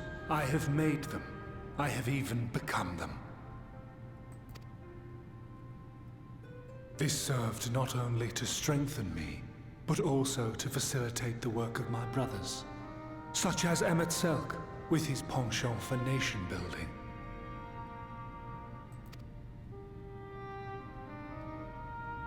Then you will be all too familiar with the fickleness of mankind. We change, we forget, and what little we do remember becomes twisted and fragmented over time. For which reason, you deem us unfit to carry on your legacy. But are you, yourself, free of these foibles? As the last witness of the final days, do you remember everything that was lost? Or even the things you cared about? Get to the point. The answer to that question is no. A primal is shaped by the hope that fuels it. Even should this hope be something as simple as the world's salvation, it is the collective desire of innumerable disparate souls crying out for deliverance. Having drawn your strength from such a cacophony of voices, can you truly be sure you still speak with your own?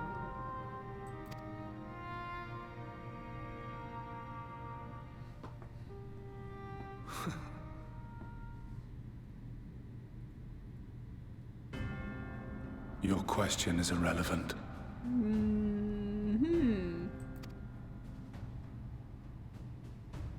No matter how much I should change, no matter how much I should forget, I shall ever remember my duty. Yeah, pretty much. At times I stand with my brethren. At times I stand against them. All that I might steer mankind and the very star upon their true course. For Elidibus is my name, and my mission, guiding my every deed.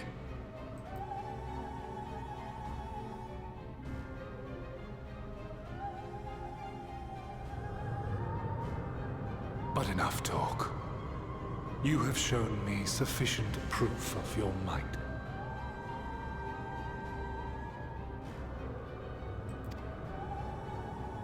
As I am now, I would struggle to defeat you. Yet I have still to play all of my cards.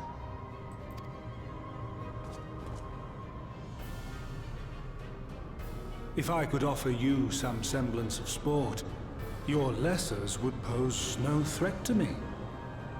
Would you not agree, Warrior of Darkness?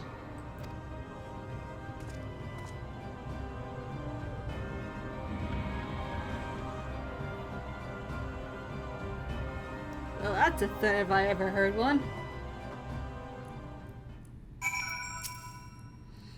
It has been an eventful morning. If indeed it is morning, I have no idea how long I was unconscious.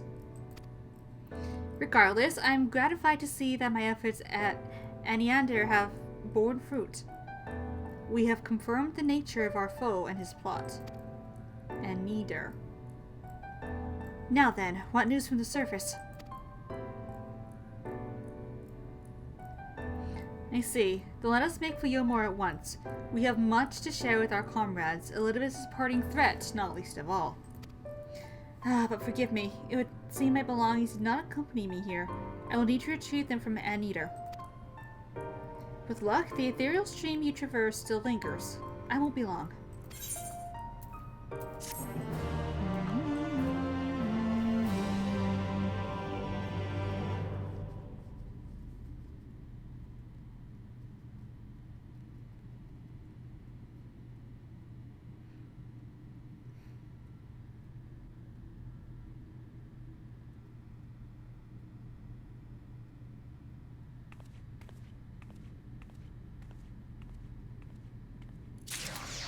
We are indeed going to touch it. Yes.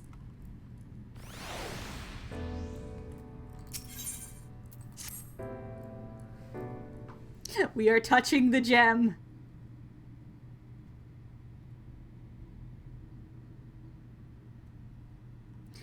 A peculiar crystal lies on the floor. Upon its surface, an array of lights twinkle like tiny constellations of stars.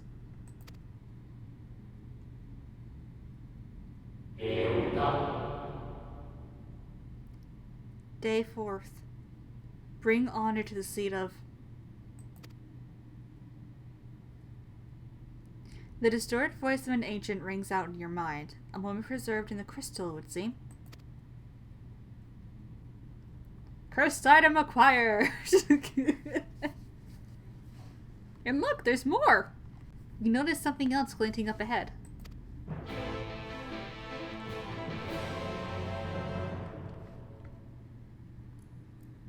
More cursed crystals! I am going to touch the crystals.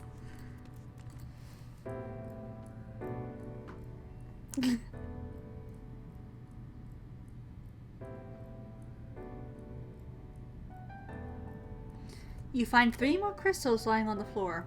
Though they differ in color and decoration, each is identical in shape. You focus on the crystals and find that the words they hold ring clearer than before. Behold, my friends. Embraced by the earth and caressed by the wind, vibrant life flourishes. All is right in creation. There can be no greater joy than to use our wisdom for the good of our people. No greater pride. May all know happiness, now and forevermore.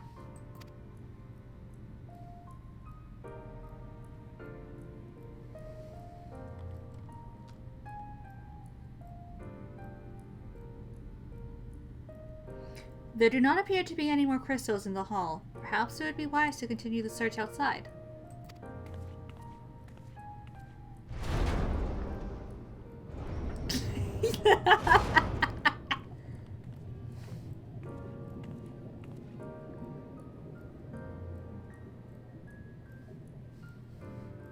Look, there's more!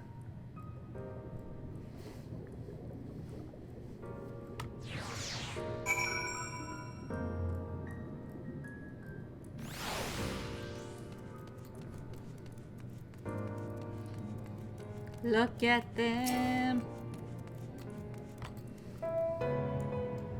I am touching them. Your instincts serve you true, and you discover another 2 crystals. As you reach out with your consciousness, new voices begin to echo in your mind. The heavens are ablaze and the land rent asunder. What will become of the world? Is life itself to be denied? Come what may, we must not surrender to despair. But if we hold fast to hope, we may yet find a path to salvation.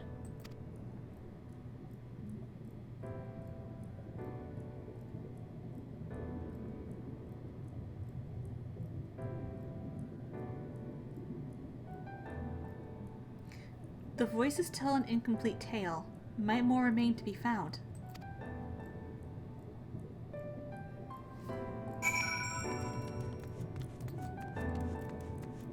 More crystals!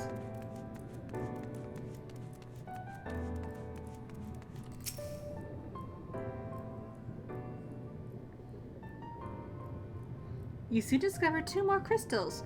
Rather too soon, in fact, as if someone wanted you to find them. Everything burns, crumbles, decays.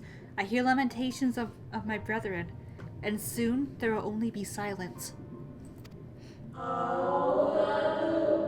We will deliver our star from its doom, this we swear. So please, dry your tears.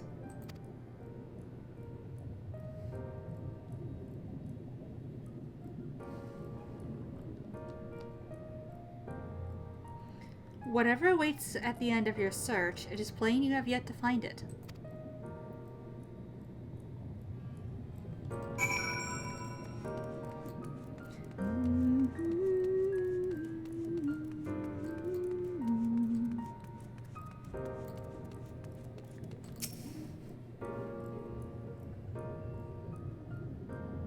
Sure enough, your persistence is swiftly rewarded, this time with 3 crystals.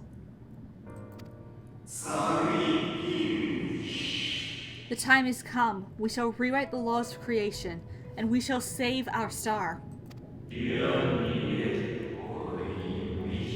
From this life, our Savior is born. May I be worthy of the honor. I feel my soul turning, slowly but irrevocably, and the power I wield begins to seem terrible. But this is right. It is right.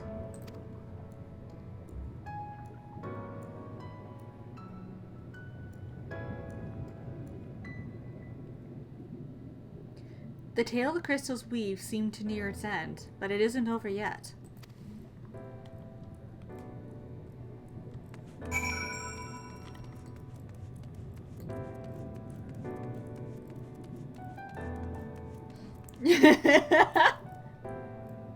I know, right?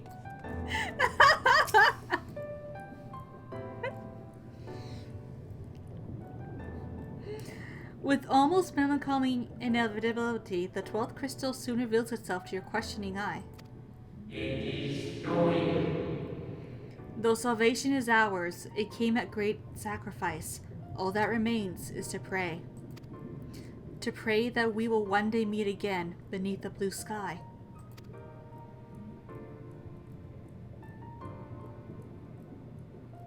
Judging by its testimony, it would seem the voice was recorded in the wake of the final days.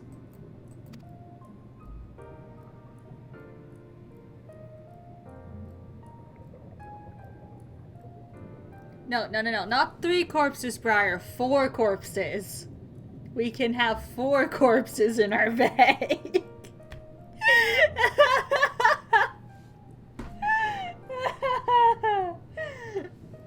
As you scan the area, another glint catches your eye.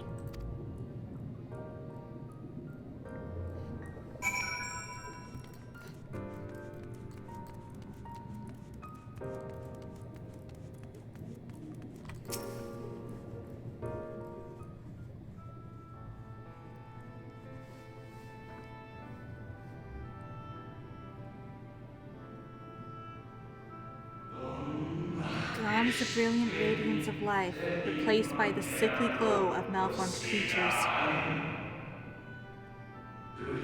Is this to be how it ends? For we who love the star with all our being? No, I will not suffer it to be so.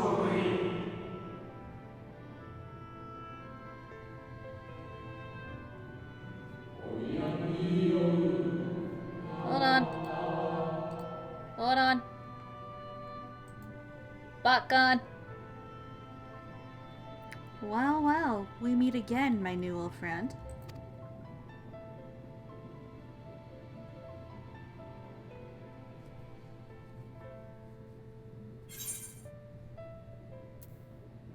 Take the dais.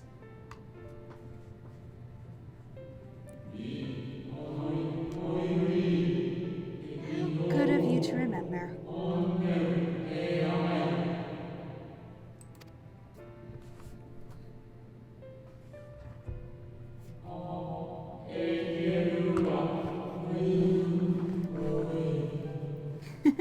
I see you have been collecting stars.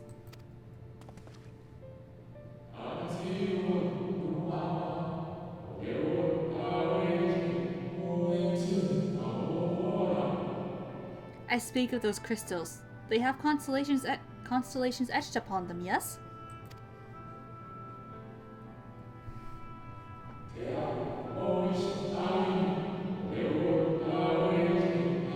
God damn it, Briar.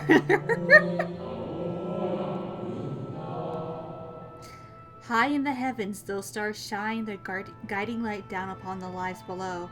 Fitting symbols of the convocation of 14. Would you not agree?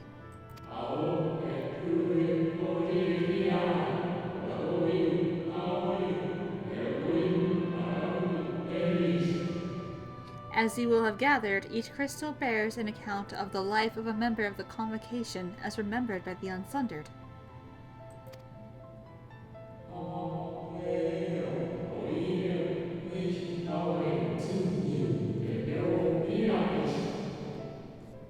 Lest you worry, they aren't concepts. They are far too incomplete to be so. But they suffice for imbuing memories within sundered souls, that they might be restored to their office.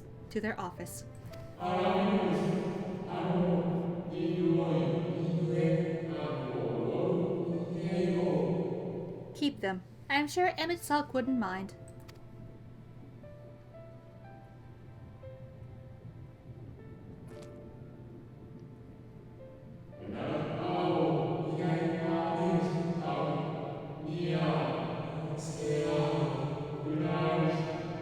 So how fare you of late?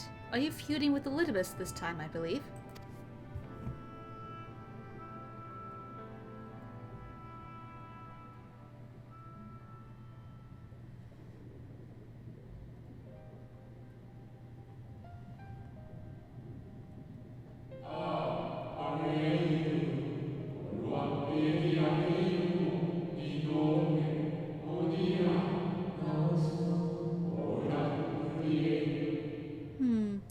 I shall refrain from passing comment on your struggle. It is not my place to do so, long departed as I am. Yeah, pretty much. But if I may give voice to a personal desire, I would rather you lived.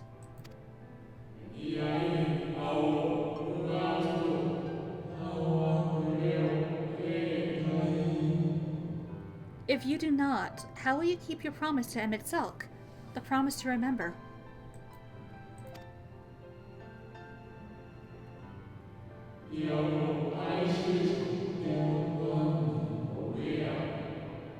It must weigh heavy, the burden of all those memories.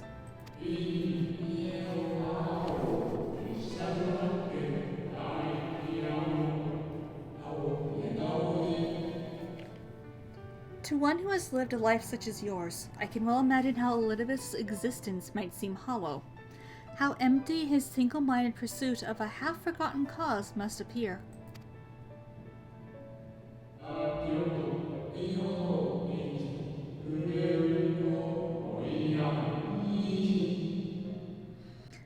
But know that his devotion is not without reason, even if he himself can no longer remember what the reason is.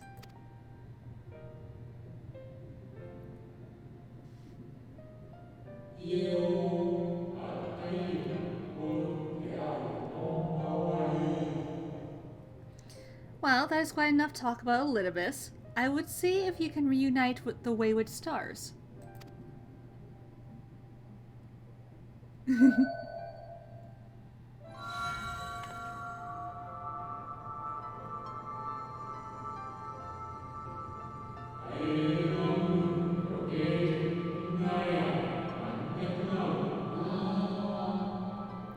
I mentioned before that there was a member of the Convocation who opposed Zodiark's summoning and defected. One whose office was left vacant.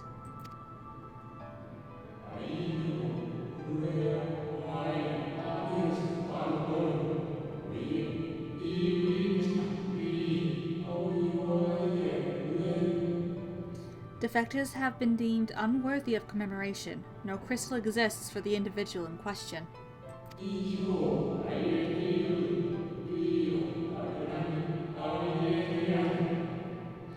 Or shouldn't exist at any rate, and wouldn't, had a friend not created one in secret. Yeah, he would be. Yeah.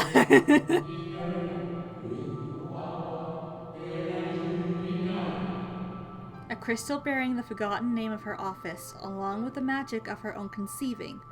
A singular incantation embodying her spirit.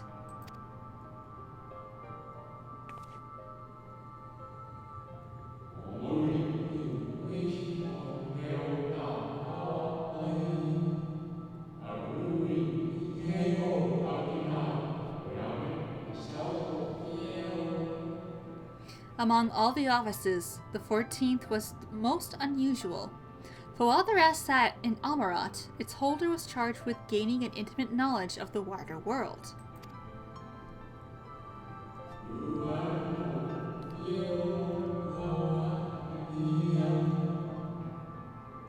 In the course of her duty, she traveled the length and breadth of every land and befriended countless folk.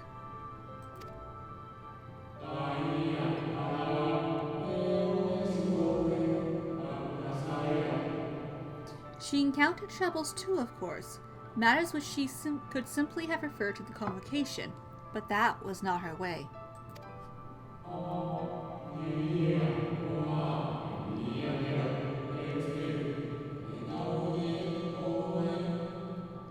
Nay, more often than not, she would call upon her comrades, and together resolve matters themselves.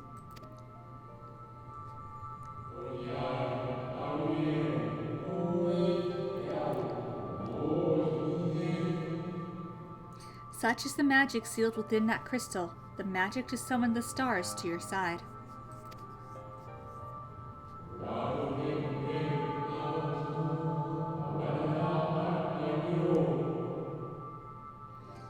In time of greatest need, should you wish upon it with all your heart, it will surely answer your call.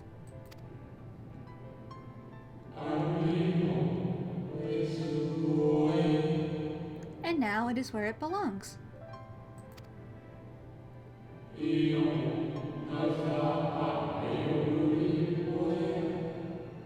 Oh, there is no need for thanks, but nor will I hear any complaints about it either.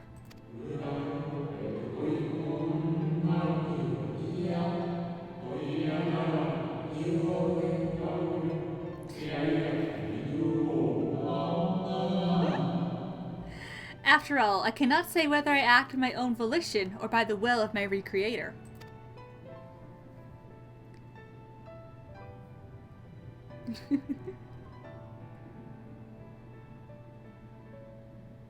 Oh, you gone.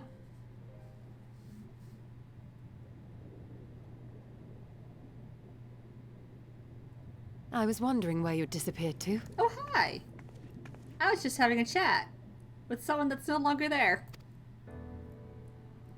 Is something troubling you?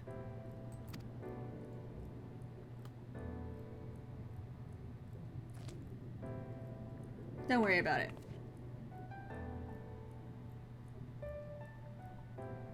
No? Very well.